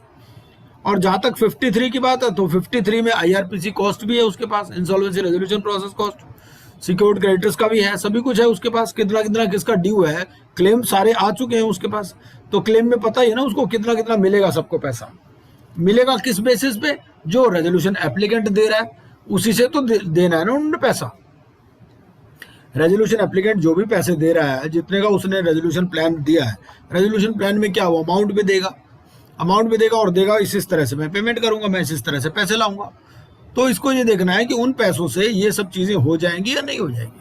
अगर नहीं होंगी तो सीओसी खुद भी कह सकती है लिक्विडेट करो कंपनी को। अब प्रैक्टिकली ये करते हो कि थोड़ा बहुत अमाउंट ऑपरेशनल क्रेडिट दे रख देते होंगे, ताकि वो उस बेस पे रिजेक्ट ना हो। हालांकि मिलना कुछ नहीं होगा उनको, पर कुछ लिक्विडेशन वैल्यू बाय चांस गलती से ज्यादा भी ले रखी होगी आरपी ने, तो उतना मिल जाएगा ऑपरेशन क्रेडिटर को, उतना अमाउंट दे दो उनको, थोड़ा बहुत अमाउंट रख दो खाते में। क्या क्या कंपनी चलानी है, गोइंग कंसर्न है, उन्हीं का क्रेडिटर से काम करना है कंपनी को, थोड़ा बहुत उनको मिल जाएगा तो वो भी संतुष्टि रहेंगे। चलो इसको अलग से डिस्कस कर लेंगे, इसको अलग से डिस्कस करते हैं, कल करेंगे या ग्रुप में डिस्कस करेंगे। हाँ ठीक है सर। एक और पॉइंट था सर, एक और पॉइंट था जी, ये सुप्रीम कोर्ट से रिलेटेड ही, हाँ, कि इसमें किसी भी केस में ये आया था कि रिजोल्यूशन जो आरपी है उसको सीओसी में सारे प्लान रखने होते हैं, या जो प्लान एग्जामिनेशन के बाद वो समझे नहीं, सारे प्लान रख देता है वो, सारे प्लान रख देता है, चाहे वो एक्सेप्टेड है रिजेक्टेड है, जो भी सारे प्लान रख देता है वो। उसको पावर नहीं है कि वो अपना बचा ले कुछ, कि ना वो कुछ नहीं, वो सीओसी अपने आप देखेगी। ठीक है जी, ठीक है। वो तो क्या है, एक इवेल्यूशन मैट्रिक्स बना देता है, इवेल्यूशन मैट्रिक्स का क्राइटेरिया सीओसी ने पहले दिया होता है, उसके हिसाब से वो सारे प्लान रख देगा उसके सामने। ठीक है। जो इनएलिजिबल है उसको नहीं रखेगा, इनएलिजिबल को तो अलग निकाल देगा वो। नहीं इनएलिजिबिलिटी पर, हाँ उसी की बात कर रहा हूँ जी मैं। इनएलिजिबिलिटी जो है उसकी पावर डिसाइड करने की आरपी की है या सीओसी की है डिक्लेयर करने की? बता तो देगा सीओसी को। हाँ। किसी सुप्रीम कोर्ट के केस में था शायद, मैं पढ़ रहा था आर्थिक मित्र में, कि वो बताएगा तो सही कमेटी को ये प्लान आए थे और इसमें ये जो है कमी है, इनएलिजिबल है, अब तुम्हारी इच्छा है, तुम क्या करोगे। हाँ, वो सारे ही प्लान रखेगा, वो सारे प्लान रखेगा, सारे प्लान रखेगा सीओसी के सामने। COC will decide ultimately. Sir एक क्लैरिफिकेशन है इसी पॉइंट पे। हाँ बोलिए। सेक्शन 30 सब सेक्शन 3 ये बोलता है कि the resolution professional shall present to the COC for its approval such resolution plan which confirm the conditions referred in subsection 2। इसका मतलब सारे प्लान रखेगा, वही प्लान रखेगा जो सबसेक्शन 2 से कंफर्म।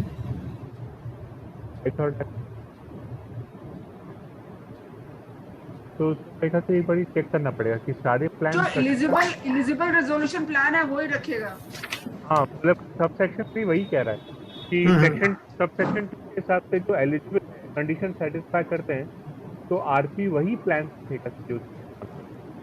जो एलिजिबल नहीं है या कंडीशंस के हिसाब से नहीं है उनको आरपी पहले रिजेक्ट कर देगा। हाँ 32 के अंदर एलिजिबिलिटी इनएलिजिबिलिटी का नहीं बोलता, 32 के अंदर ये बोलता है कि उसने ये चार चीजें अपने प्लान में दे रखी हैं। ऑपरेशनल क्रेडिटर को उतनी वैल्यू एलोकेट कर रखी है या नहीं कर रखी है, उसने जो है इक्विटेबल फेयर वैल्यू मतलब फेयर अपना डिस्ट्रीब्यूशन दे रखा है, ये चीजें बोलता है। एलिजिबिलिटी इनएलिजिबिलिटी का एग्जामिनेशन 32 में नहीं है। मेरे हिसाब से, मैं गलत हो सकता वैसे हूँ तो but अगर हम उसमें भी देखें, रेगुलेशन में भी देखें, तो यही आता है कि वो जो है सारे ही प्लान्स रखेगा उसके सामने, सीओसी के सामने। सारे हम्म। अच्छा, इसको अलग से हम ग्रुप में डिस्कस कर लेंगे या कल भी डिस्कस कर लेंगे, तो 3-4 दिन चलने हैं केस लॉस। श्योर। हाँ जी। अब एनसीएलटी के पास क्या क्या पावर है? एनसीएलटी के पास जो पावर है वो दे रखे हैं सेक्शन 32 और सेक्शन 61 सब सेक्शन 3 में। भाई एक तो ये देख लेगा कि रेजोल्यूशन प्लान क्या कॉन्ट्रावेंशन में नहीं है क्या है। राकेश ताल जी वो क्वेश्चन आप ग्रुप में अलग से लिख देना, है ना, उसको अलग से डिस्कस करेंगे। ठीक है जी। कोई और दूसरा ये है कि जो मटेरियल इरेगुलरिटी है, अगर कोई in exercising powers by RP during CIRP, और डेट ओड टू ओसीज जो है, अगर they not provided in the resolution plan, CIRP cost not provided and it does not comply. तो ये कुछ पावर्स हैं, ठीक है ना। लेकिन इट कैन नॉट रिप्लेस और it can not take on itself the commercial decision of the majority of the COC, ठीक है ना।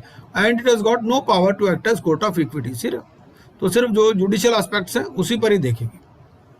अब जहां तक इक्वेलिटी की बात आती है, तो इसमें एनसीएलटी ने क्या कहा था? एनसीएलटी ने कहा जी इक्वल ट्रीटमेंट दो आप, ठीक है ना। तो rejecting the judgment of the NCLT that financial creditors, operational creditors they deserve equal treatment, SC supreme court ने कहा कि equal treatment would defeat the very purpose and scheme of the code and article 14, ठीक है ना। तो supreme court ने कहा कि भाई इनको इक्विटेबल ट्रीटमेंट करना है, इक्वल ट्रीटमेंट नहीं करना है। तो it is permitted to treat different classes of creditors differently, equitably and based on reasonable ground, ठीक है। और NCLT does not have power to reject the resolution plan on the ground of unfair and unjust to a class of creditors so long as interest of all the creditors is taken care of. जहां तक sub committee की बात है, तो उन्होंने कहा कि ठीक है, सीओसी अपनी एक सब कमेटी बना सकती है, it is allowed for administrative acts for negotiation purpose. लेकिन जितने भी एक्ट्स हैं सब कमेटी के, they will be ratified by the COC, ठीक है।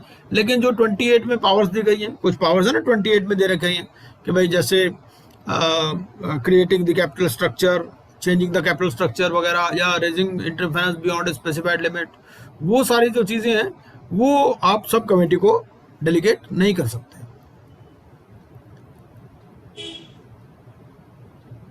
जहां तक लायबिलिटी ऑफ गारंटर्स की बात है, after approval of resolution plan, तो एनसीएलटी ने क्या कहा? एनसीएलटी ने कहा कि भाई एक बार रेजोल्यूशन प्लान अप्रूव हो गया तो डीड ऑफ गारंटी की कोई जरूरत नहीं है। सुप्रीम कोर्ट ने कहा नहीं, ऐसा नहीं है। सेक्शन में इसमें ये कहा कि भाई सेक्शन 31 सब सेक्शन 1 पढ़ो, वो ये कहता है if plan is approved by CoC it shall be binding on all stakeholders including guarantor, ठीक है। तो गारंटी जो है एक इंडिपेंडेंट ऑब्लिगेशन है टेकन बाय द गारंटर। तो अगर even debts of CD is satisfied pursuant to resolution plan, lender have the ability to pursue the guarantee for recovery of remaining claim from guarantors, ठीक है। तो आप guarantor फिर भी छुटकारा नहीं होगा रेजोल्यूशन प्लान के बाद भी उनको। जहां तक यूटिलाइजेशन ऑफ प्रॉफिट की बात है ड्यूरिंग सीआईआरपी, तो एनसीएलटी ने कहा कि भाई अगर गोइंग कंसर्न में कोई प्रॉफिट्स हो रहे हैं तो they can be distributed among the financial operational creditors on pro rata basis of their claim. तो सुप्रीम कोर्ट ने कहा नहीं, ऐसा नहीं है, it can not be applied for payment of debt of any creditor, ठीक है ना। क्रेडिटर को इसमें पेमेंट नहीं हो सकती।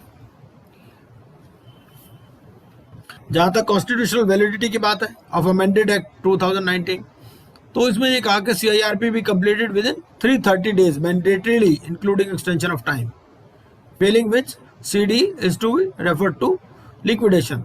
लेकिन सुप्रीम कोर्ट ने कहा कि time taken in legal proceedings should not harm litigation where litigant is not responsible for delay.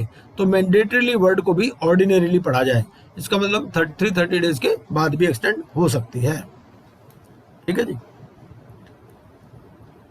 आप कुछ ऐड करना चाहेंगे बब्बर जी इसमें? नहीं सर।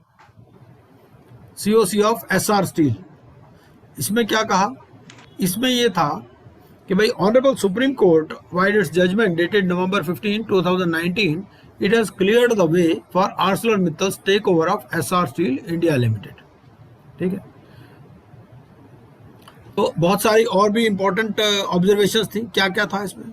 एक तो ये था कि जो रोल ऑफ रेजोल्यूशन प्रोफेशनल है ना, ये एडमिनिस्ट्रेटिव है, इसका रोल एडजुडिकेटरी रोल नहीं है, he is not an adjudicator, he is an administrator जो आरपी है। And the decision taken by the majority of CoC they would prevail in any case, ठीक है। एंड एनसीएलटी और NCLT can not take away this power.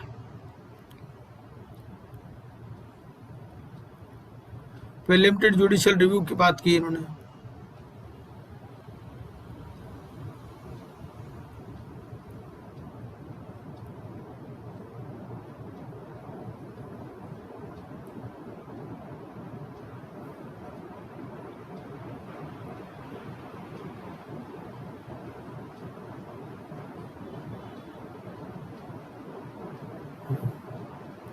Constitutional validity की बात की, section 30 subsection 2 subsection B.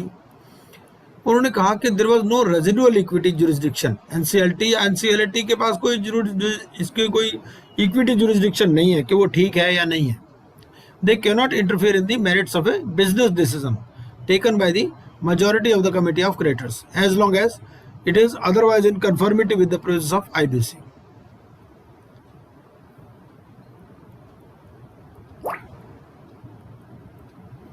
और इसमें एक दो पॉइंट देखते हैं, छोटा छोटा ऐसे।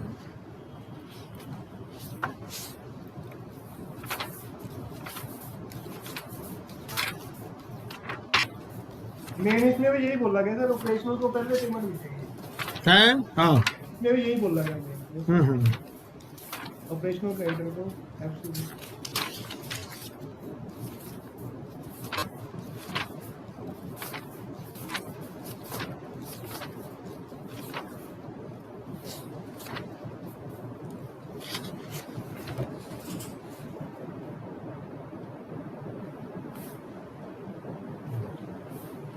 तो इशू क्या था, एक तो ये था कि आरपी का रोल क्या है। तो आरपी का रोल जो है एडमिनिस्ट्रेटिव का रोल है, और जो प्रोस्पेक्टिव रेजोल्यूशन एप्लीकेंट है उनका क्या रोल है, सीओसी का क्या रोल है ना। क्या जो इनके पास जुडिशियल रिव्यू की पावर है, एनसीएलटी या एनसीएलटी, इक्वेलिटी प्रिंसिपल अप्लाई करना, तो ये सारी चीज़ें पहले डिस्कस कर चुके हैं मेरे हिसाब से। आगे चलते हैं। शिव वाटर ट्रीटमेंट, इसमें क्या हुआ, ये केस पहले गया था हाई कोर्ट में। तो इसमें ये कहा गया था भाई High court can address the relief to any action by the respondents or any order passed by NCLT.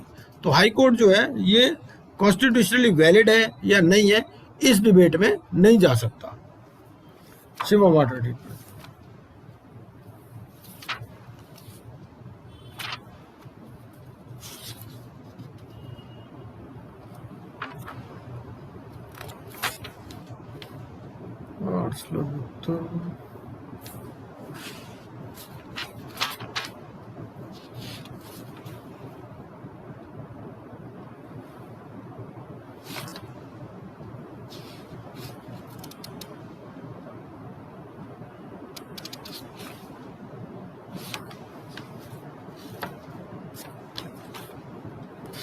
और इसको देखते हैं।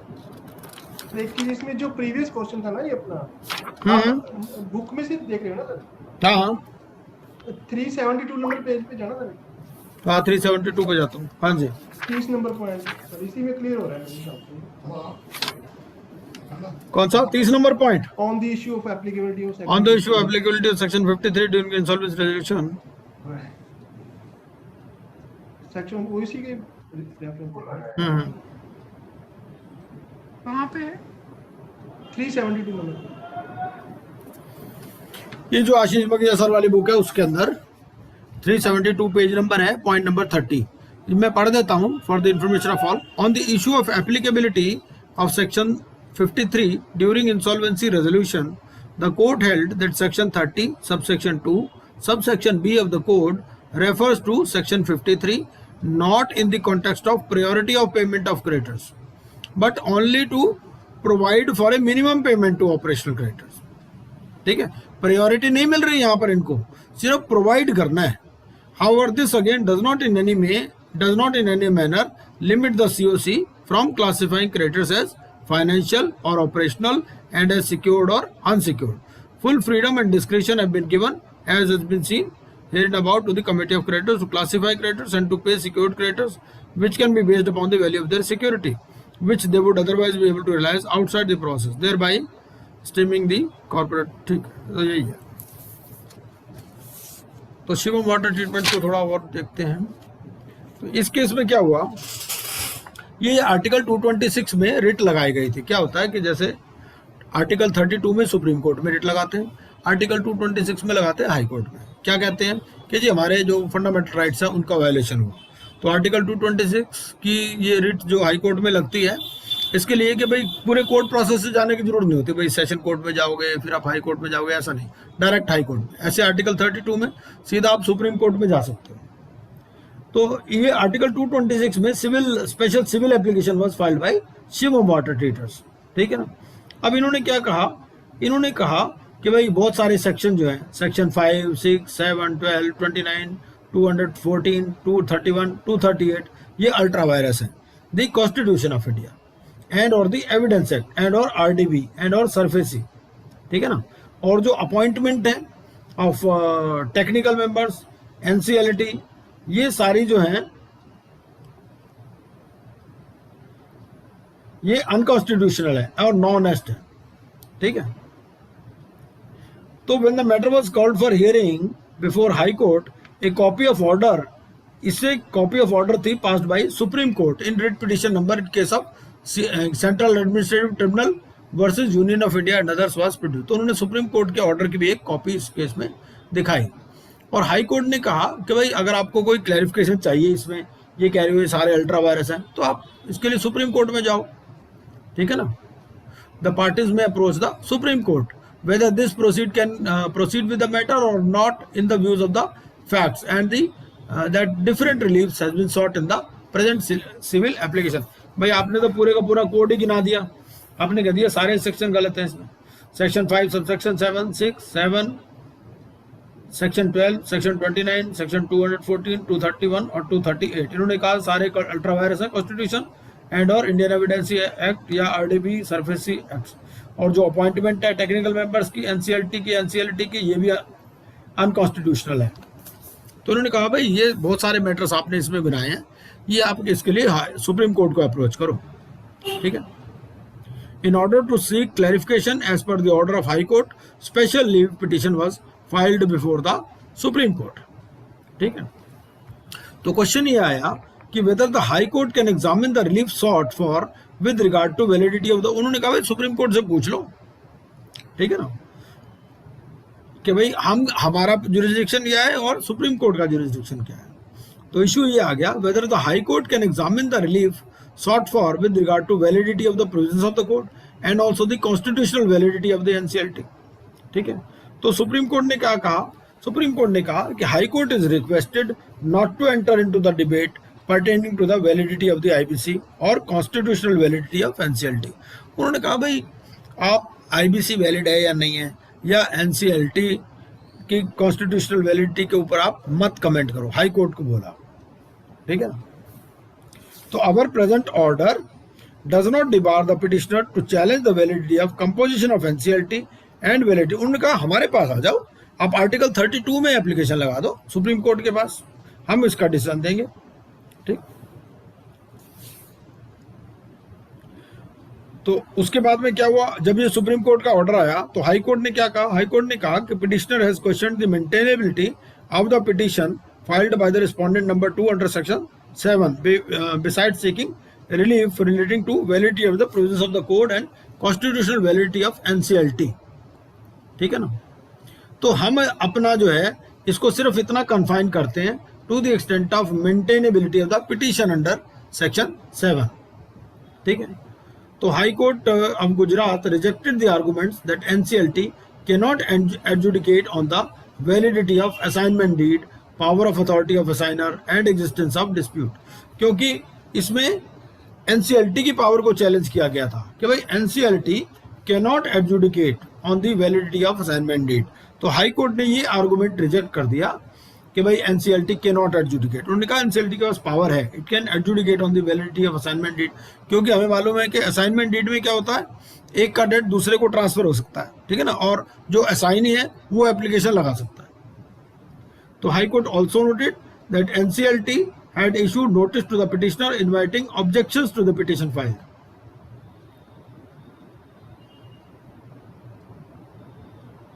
तो हाई कोर्ट ने एनसीएलटी को डायरेक्शन दी to consider the objections of the petitioners, namely that there is no legal and valid assignment or transfer of debt in favor of respondent number 2 so as to fit to the definition of financial creditor before passing the appropriate orders. So basically ये question ये था कि high court के पास क्या power है.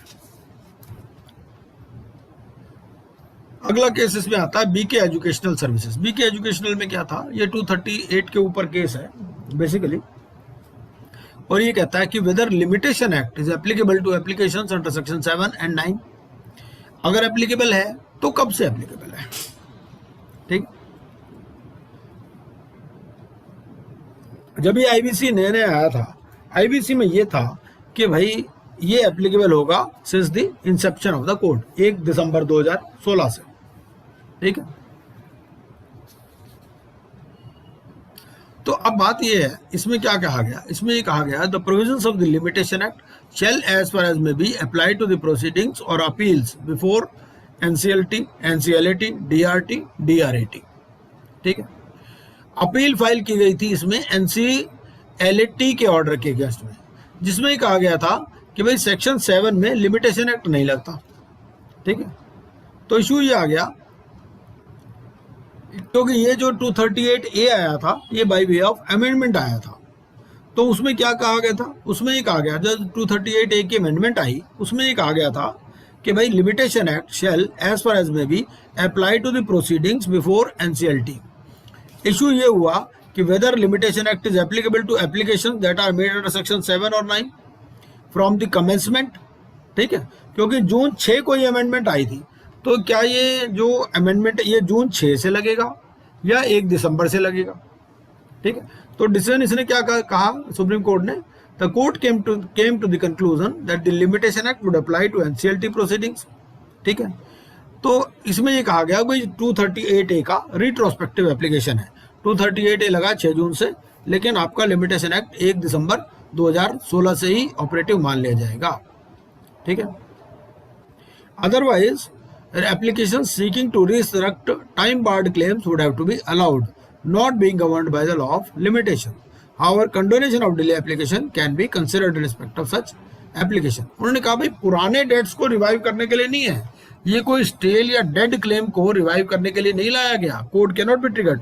मान लो भाई जैसे इसका मतलब क्या है, 1 दिसंबर 2016 से लगेगा, इसका ये मतलब नहीं है कि 1 दिसंबर 2016 से आप 3 साल गिनना शुरू कर दो ना, वो नहीं. आपको गिनना कब से, डिफॉल्ट से करना है. मान लो एक डेट 1990 में ही टाइम बार्ड हो गया था, तो ये नहीं कि अब आईबीसी आ गया तो आईबीसी से वो पुराना डेड क्लेम भी रिवाइव हो जाएगा, ये नहीं मतलब है. तो code can not be triggered in the year 2017 for a debt which was time barred से 1990 as that would lead to absurd and extreme consequences of the code being triggered by a stale और dead claim. ठीक है, दूसरा issue ये कहा गया कि भाई लिमिटेशन जो है, लिमिटेशन एक्ट क्या करता है, limitation act it bars the remedy but not the right. हमें मालूम ही है लिमिटेशन एक्ट में सेक्शन 5 है, सेक्शन 5 कंडोनेशन ऑफ डिले की बात करता है. ठीक है ना, कि भाई कभी भी आप डिले को आप कंडोन करा सकते हो. तो अगर आपको होता नहीं है जैसे सीआईटी अपील में आप अपील फाइल करना भूल गए, 2 साल 4 साल बाद ध्यान आया, आप कंडोनेशन ऑफ डिले की एप्लीकेशन लगा देते हो जाता है, फिर अपील एडमिट हो जाती है.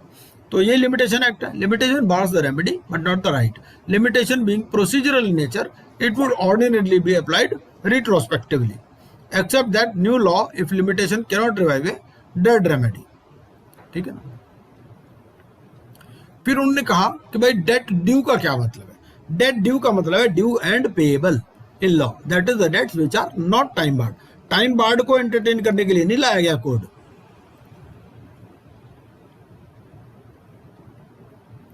ठीक है, तो ये ड्यू होना चाहिए और पेएबल होना चाहिए. It should not be barred by law of limitation. और section 433 of the companies act जो है, it specifically applies the limitation act to tribunal and appellate tribunal including NCLT. ठीक है, तो वहां पर 433 में तो स्पेशली लिखा हुआ कि इन पर अप्लाई होता है. ठीक है ना.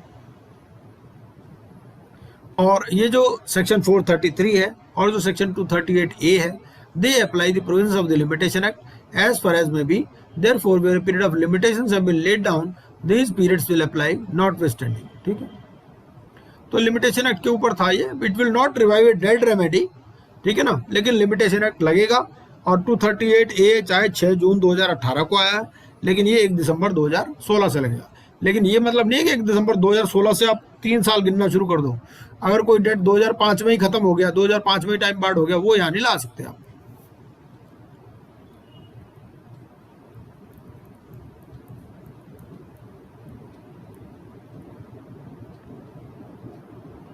सर इसमें जैसे ये 18 में अमेंडमेंट आया था 238 का, हाँ तो जो 1 दिसंबर 2016 के बाद टाइम बार्ड हुए, 17 में हुआ कोई टाइम बार्ड, 3 साल कंप्लीट हो गए, तो वो केस तो कर सकता था ना? हाँ, वो कर सकता है अगर उसका लिमिटेशन पीरियड में था, इस वजह से रिजेक्ट हो गई एप्लीकेशन, तो कर देगा वो। हाँ हाँ, तो उसका कोई पीरियड डिसाइड किया था क्या कि ये 238A आने के कितने दिन बाद वो कर सकता है, नहीं कर सकता है? नहीं, उससे कोई इसको मतलब नहीं ना है भाई। देखो ये क्या कहता है, ये कहता है कि आईपीसी में भी लिमिटेशन एक्ट लगता है। बात ही इतनी सी तो बात कहता है ये। अगर मान लो कोई डेट 15 में मान लो ड्यू हो गया, ठीक है ना, तो उसको लिमिटेशन पीरियड कितना, 3 साल का उसका पीरियड है ना। मान लो कोई डेट जो है जून 16 में ड्यू हो गया था, तो जून 16 वाली एप्लीकेशन आपकी जून 19 तक लग सकती है, 3 साल ही तो लग सकती है ना। नहीं, मान लो अगर मान लो उसने, हाँ, मैं बता रहा हूँ, मान लो उसने जून 17 में कोई एप्लीकेशन लगाई थी, ठीक है, वो रिजेक्ट हो गई किसी वजह से, तो वो लगा सकता है अब कि भाई अभी अगर उसका लिमिटेशन पीरियड में, तो भाई जून 16 में कोई डेट ड्यू हो गया था, ड्यू एंड पेबल था, उसकी एप्लीकेशन उसको 3 साल के अंदर लगानी थी, ठीक है ना। तो 3 साल के अंदर मतलब जून 2019 तक वो एप्लीकेशन लगा सकता था, तो जून 2019 तक ये नहीं लगाई, फिर तो कोई बात ही नहीं, फिर तो टाइम बार्ड हो ही गया, फिर कंडोनेशन ऑफ डिले के थ्रू आ सकता है वो। फिर वो पहले सेक्शन 5 की एप्लीकेशन लगाएगा, लिमिटेशन एक्ट में बताएगा कि भाई मैं बाहर था, मेरा ये हो गया था, वो हो गया था, फॉरेन कंट्री चला गया, मैं बीमार हो गया था, मुझे पता नहीं चला, जो भी था, मैं पागल था, मैं जेल में था, कुछ भी कह सकता है। तो वो करके वो फिर अगर कंडोनेशन ऑफ डिले हो जाएगा तो वो फिर एप्लीकेशन एंटरटेन हो जाएगी, ये मतलब है इसका। अदरवाइज 3 साल। सर मेरा एक एग्जांपल जो है, जैसे मान लो 2014 में थी कोई डेट था, 3 साल, 17 में होता है 3 साल उसका। हाँ, 17 में हो जाता है, और ये अमेंडमेंट आया था 18 में 238A का। हाँ, तो अगर इस वजह से कोई एप्लीकेशन रिजेक्ट हो गई थी, अगर इस वजह से कोई एप्लीकेशन रिजेक्ट हुई तो एंटरटेन कर लेगा, लगा सकता है वो। हाँ, बिल्कुल लगा देगा, बिल्कुल लगा देगा, कभी भी वापस लगा सकता है। हाँ, वो तो लगा देगा।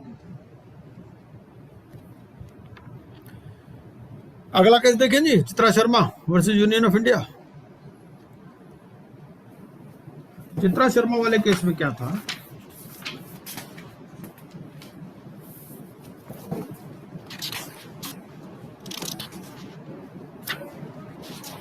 चित्रा शर्मा में बेसिकली बात ये थी कि ये जो होम बायर्स है, होम बायर्स को क्या फाइनेंशियल क्रेडिटर मानना है, तो उन्होंने कहा yes, home buyers are to be included in financial creditor and it will have the commercial effect of borrowing. They will constitute part of COC.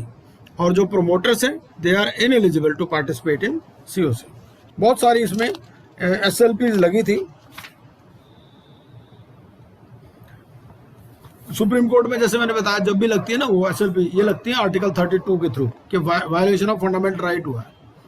तो proceedings were initiated under article 32 of the constitution for protecting the interest of home buyers in projects floated by JP Infratech Limited, ठीक है। तो JP Infratech Limited जो थी ये क्या थी, SPV थी, created by its holding company Jayaprakash Associates Limited, ठीक है।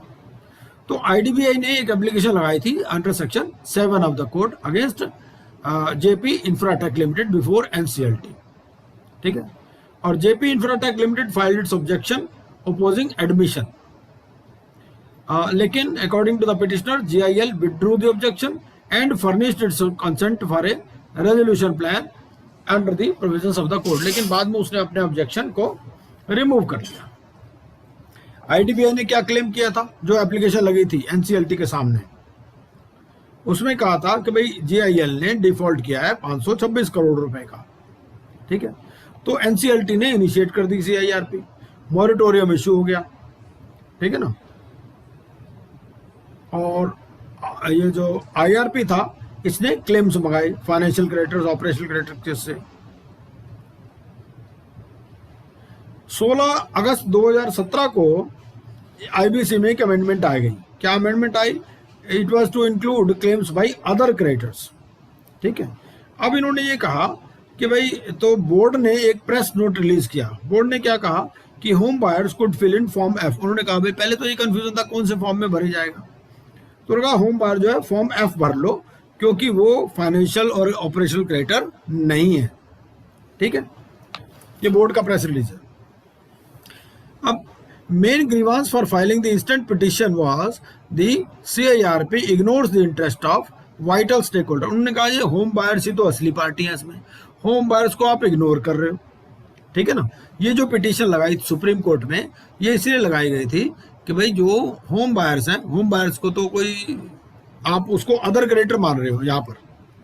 ठीक है ना, बोर्ड ने एक प्रेस रिलीज इशू की कि भाई आप फॉर्म एफ भरो, तो यहाँ SLP लगाई सेक्शन 32 में सुप्रीम कोर्ट के सामने कि CIRP ignores the interest of vital stakeholders in building projects.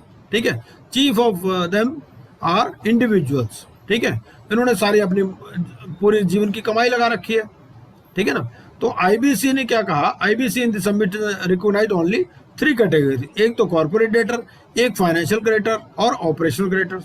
ठीक है ना, IBC में ये तो इनको तो प्रोटेक्शन ही नहीं दे रखी होम बायर्स को। पहले यही था कि भाई होम बायर जो है ना तो ये फाइनेंशियल है ना ये ऑपरेशनल है।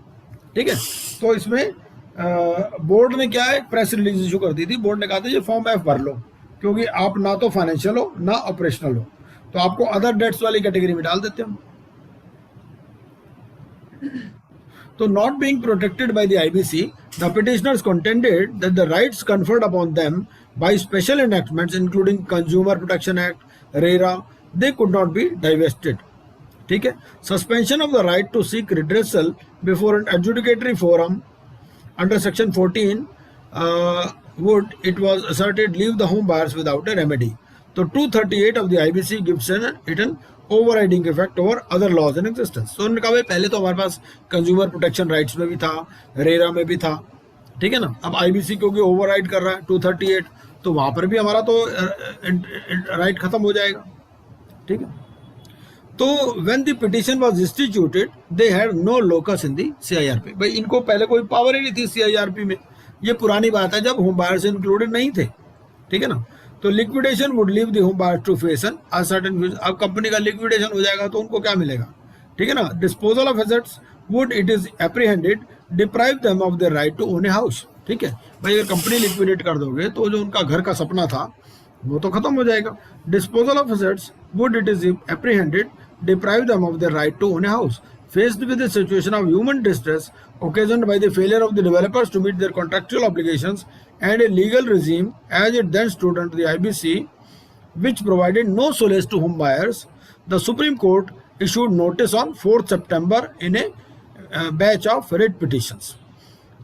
Proceedings before NCLT were directed to main state. उन्होंने कहा भाई NCLT में जो प्रोसीडिंग चल रही है अभी उसको वहीं पर ही स्टे कर दो।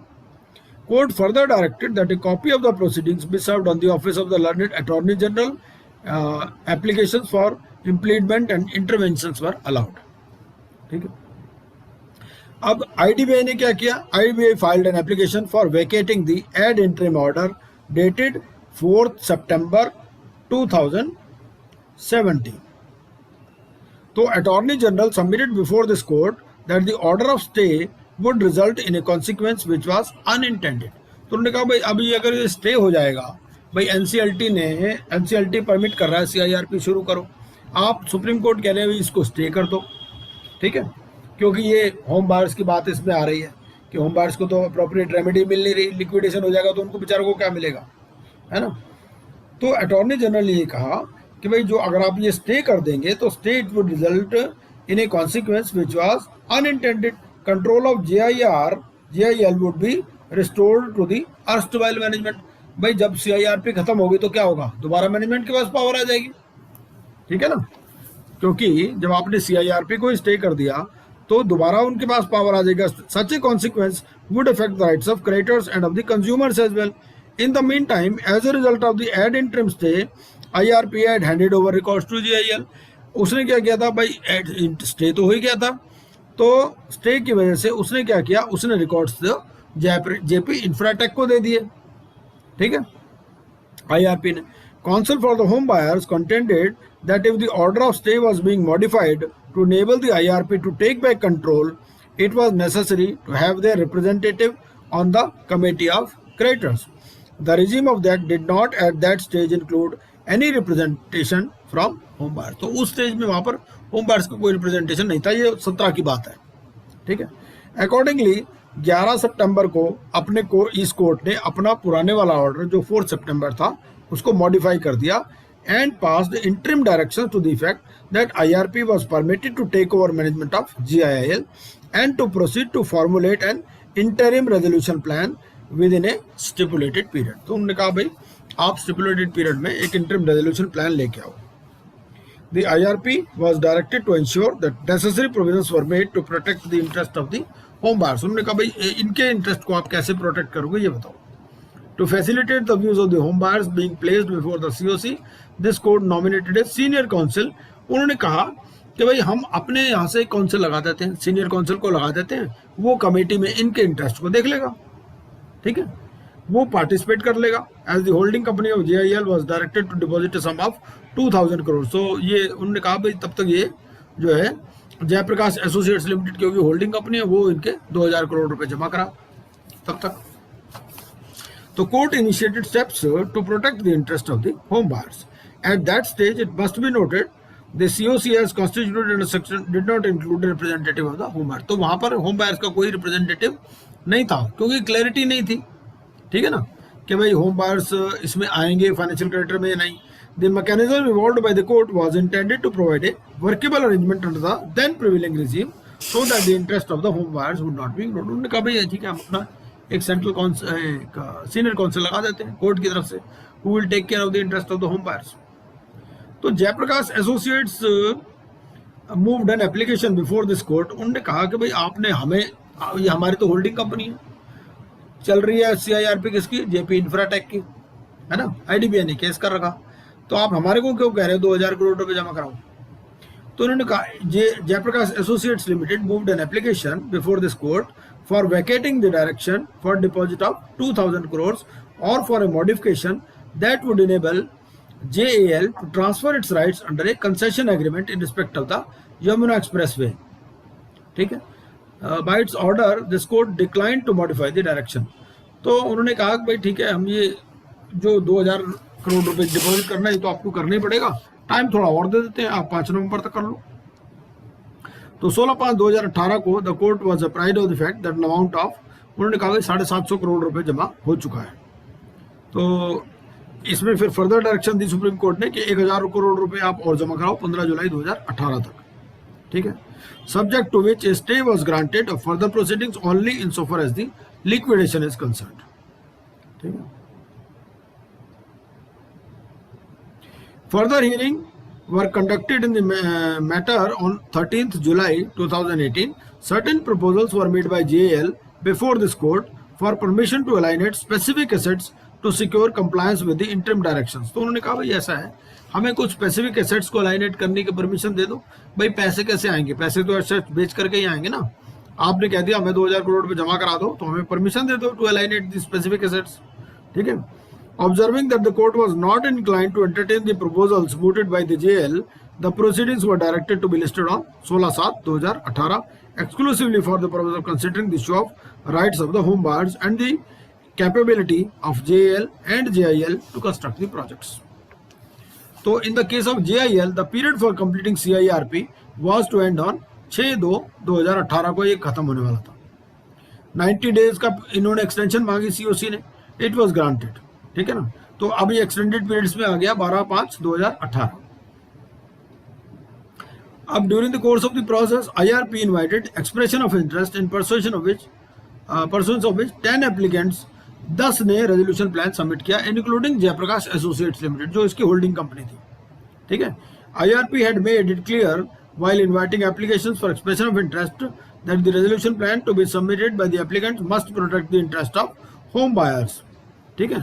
तो उसमें उन्होंने लिख दिया था IRP ने कि भाई it must protect the interest of home buyers and it must provide for expeditious completion of the work of construction. कि हमें लिक्विडेशन तो करना नहीं कंपनी का, हमें तो प्रोजेक्ट कंप्लीट कराना है.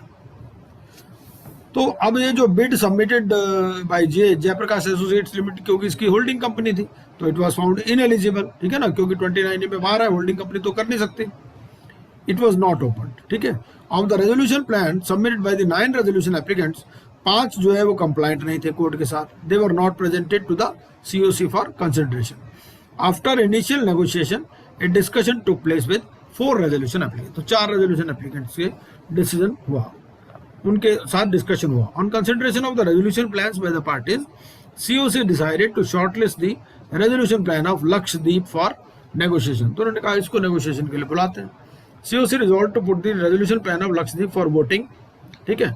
लेकिन जब वोटिंग आई तो उसमें क्या हुआ, only 6% votes were cast in favour of Lakshadweep as against a 3/4 majority, क्योंकि उस टाइम 3/4 मेजोरिटी चाहिए होती थी, ठीक है। ये 66 वाला भी बाद में है ना, पहले तो 75% चाहिए होती थी, which was then needed under section 30 subsection 4. Accordingly, the IRP informed the NCLT कि भाई कोई रेजोल्यूशन प्लान COC ने तो अप्रूव किया नहीं है, with in 270 days 180 + 90 days extension, ठीक है ना। तो 12/5 को हमारा ये एंड भी हो रहा है। वोटिंग में भी कुछ नहीं आया, 6% वोट मिले हैं इसको, जो बढ़िया बिडर है, जो हमारे हिसाब से ठीक ठाक बिडर है, उसको 6% वोट मिले हैं सिर्फ। In terms of the provisions of section 33 subsection 1, where the resolution plan has been rejected under section 31, NCLT is required to pass an, भाई NCLT के पास क्या है, अगर कोई रेजोल्यूशन प्लान एक्सेप्ट नहीं हुआ तो वो लिक्विडेशन ऑर्डर देगी, ठीक है। अब इसमें हो क्या रहा है, लिक्विडेशन चाह नहीं रहे, क्योंकि लिक्विडेशन से होम बायर्स का इंटरेस्ट एडवर्सली इम्पैक्ट हो रहा है। तो during the course of the hearing there has been unanimity of opinion that liquidation of JIL will not subserve the interest of the home buyers. उन्होंने कहा जी liquidation से तो इनका इंटरेस्ट सर्व होगा नहीं, ठीक है ना। तो they have made valuable investment by contributing hard earned monies. A home for the family is a basic human yearning. In diverse contexts, it has been held by this court to be a part of the right to life as a fundamental constitution right. So it was urged that the period prescribed be extended by another 180 days. उन्होंने कहा जी CIRP को 180 days और extend कर दो, ठीक है। तो अब इशू ये आ गया कि whether the supreme Court has the power to revive the period prescribed by the code by another 180 days. 180 पहले हो चुका था, 90 डेज भी पूरे हो चुके थे। एक 4-5 रेजोल्यूशन प्लान आए थे, उसमें जो नेगोशिएशन के बाद में एक जो वोट किया उसके सिर्फ 6% वोट मिले थे, तो लिक्विडेशन बनता था अल्टरनेटिव NCLT के हिसाब से तो, लेकिन लिक्विडेशन चाह नहीं रहे थे कोई भी, सुप्रीम कोर्ट भी नहीं चाह रहा था। तो अब बात ये आई भाई इसको 180 डेज और एक्सटेंड कर दो। तो क्वेश्चन ये आया कि 180, क्योंकि वन टाइम एक्सटेंशन की बात लिखी है कोड में, तो क्या और 180 डेज और भी एक्सटेंड हो सकता है। तो सुप्रीम कोर्ट ने कहा कि CIRP was initiated on 9 August 2017 following the order of the NCLT, ठीक है। अब ये पीरियड 6 फरवरी को खत्म हो गया, 90 डेज की एक्सटेंशन भी 12 मई को खत्म हो गई, ठीक है। When the CIRP was initiated and until the period of 270 days concluded, home buyers did not have the status of financial creditor. तब तो financial creditors का status नहीं मिला था home buyers को. They had no statutory right, ठीक है ना। तो under the interim directions of this court, a workable arrangement was sought to be put into place by appointing a representative. इन्होंने कहा था, सुप्रीम कोर्ट ने कहा था भाई हम सीनियर काउंसिल एक रख देते हैं COC में, who will take care of their interests, ठीक है। But the point to be noted is that in the absence of a statutory recognition of the position of home buyers as a financial creditor, the law did not allow for real and substantive entitlement to them in the COC. भाई COC में तो right नहीं दे सकते थे इनको। तो these statutory entitlements have been brought into by the ordinance in order to recognize the vital interest of the home buyers in a real estate project and to allow them a statutory status in the insolvency resolution process. Unfortunately, by that time जब ये ordinance आया 6/6/2018 को, ठीक है, ये 270 दिन वाला period पहले ही हो चुका था। रेजोल्यूशन प्लान जो लक्षद्वीप वाला था वो रिजेक्ट हो चुका था और IRP ने इन्फॉर्म कर दिया था NCLT को कोई रेजोल्यूशन प्लान आया नहीं है, ठीक है। तो having regard to the material change which has been brought about by the amendment, ये क्योंकि अमेंडमेंट आई है अब 6/6/2018 को, ठीक है, that this court has been in CN of the proceedings to ensure that the home buyers are protected, the court was of the view, तो उन्होंने कहा कि भाई to do complete justice CIRP should be revived and COC reconstituted as per the amended provision. उन्होंने कहा भाई home buyers को भी इसमें इंक्लूड करो, ठीक है। तो सुप्रीम कोर्ट ने कहा in the facts of the present case recourse to the power under article 142 would be warranted to render complete justice. उन्होंने कहा हम आर्टिकल 142 इन्वोक करेंगे। तो पार्लियामेंट जो है it has undoubtedly provided a period of 180 days और extended period of 90 days, ठीक है ना। But in the present case A peculiar situation has emerged as a result of which the status of the home buyers जो पहले recognise नहीं था वो 6 जून 2018 को रिकॉग्नाइज हो गया एक्सप्रेसली, ठीक है। तो जो पावर है हमारी under article 142 it should be utilised at the present stage for the limited purpose of recommencing the resolution process afresh from the stage of appointment of IRP by the order dated 9th August 2017 and resultantly renew the period which has been prescribed for the completion of the resolution process. तो उन्होंने कहा भाई 180 days का period हम और देते हैं, ठीक है। नई COC बनाओ जो अमेंडेड प्रोविजंस हैं, क्योंकि अब इसमें होम बायर को भी फाइनेंशियल क्रेडिटर मान लिया गया, ठीक है। The court also clarified that apart from the 3 bidders whose bids were found to be eligible, it would be open to the IRP. उन्होंने कहा IRP को कि भाई आप 180 डेज में फ्रेश बिड्स भी इनवाइट कर लो, 3 तो आपके पास हैं ही, ठीक है ना। In that process, the offers made by the interveners in this proceeding can also be considered by COC anew, ठीक है। तो कोर्ट ने क्या कहा, कोर्ट ने कहा कि भाई हम आर्टिकल 142 में हमारे पास जो कॉन्स्टिट्यूशन में पावर है उसको एक्सरसाइज करते हैं, और ये जो इनिशियल पीरियड है of 180 days it shall commence from the date of this order. तो इस ऑर्डर के डेट से 180 डेज काउंट करेंगे, ठीक है। और अगर एक्सटेंशन की बात है तो एक्सटेंशन भी हम परमिट करते हैं कि NCLT इसको भी 180 के बाद भी 290 डेज और एक्सटेंड करते हैं, ठीक है। COC फ्रेश कॉन्स्टिट्यूट करो, ठीक है ना। अब क्योंकि ये अमेंडेड ऑर्डिनेंस आ चुका है आपके पास 6 जून 2018 से, नए fresh expression of interest invite करो, 3 आपके पास शॉर्ट लिस्टेड हैं ही आपके पास, और भी आप इन्वाइट कर लो, ठीक है। JIL या JL ये इसमें सिंस दे आर इनएलिजिबल तो दे कैन नॉट पार्टिसिपेट, है ना, क्योंकि 29A में इनएलिजिबल है। RBI is allowed in terms of its application to this court to direct the banks to initiate CIRP against JAL under the IBC। तो Jaiprakash associates के against में करनी है तो उसके अगेंस्ट में भी करो। एंड द अमाउंट जो 750 करोड़ रुपए इन्होंने जमा कराया है जयप्रकाश एसोसिएट्स या जयप्रकाश JP इंफ्राटेक ने, it shall together with interest accrued ये NCLT को ट्रांसफर कर दो and continue to remain invested and shall abide by such directions as may be issued by the NCLT। तो ये डिसीजन हुआ इसमें अल्टीमेटली, ठीक है जी। अब आगे वाले जो केसेस हैं वो फिर कल करेंगे, है ना जी।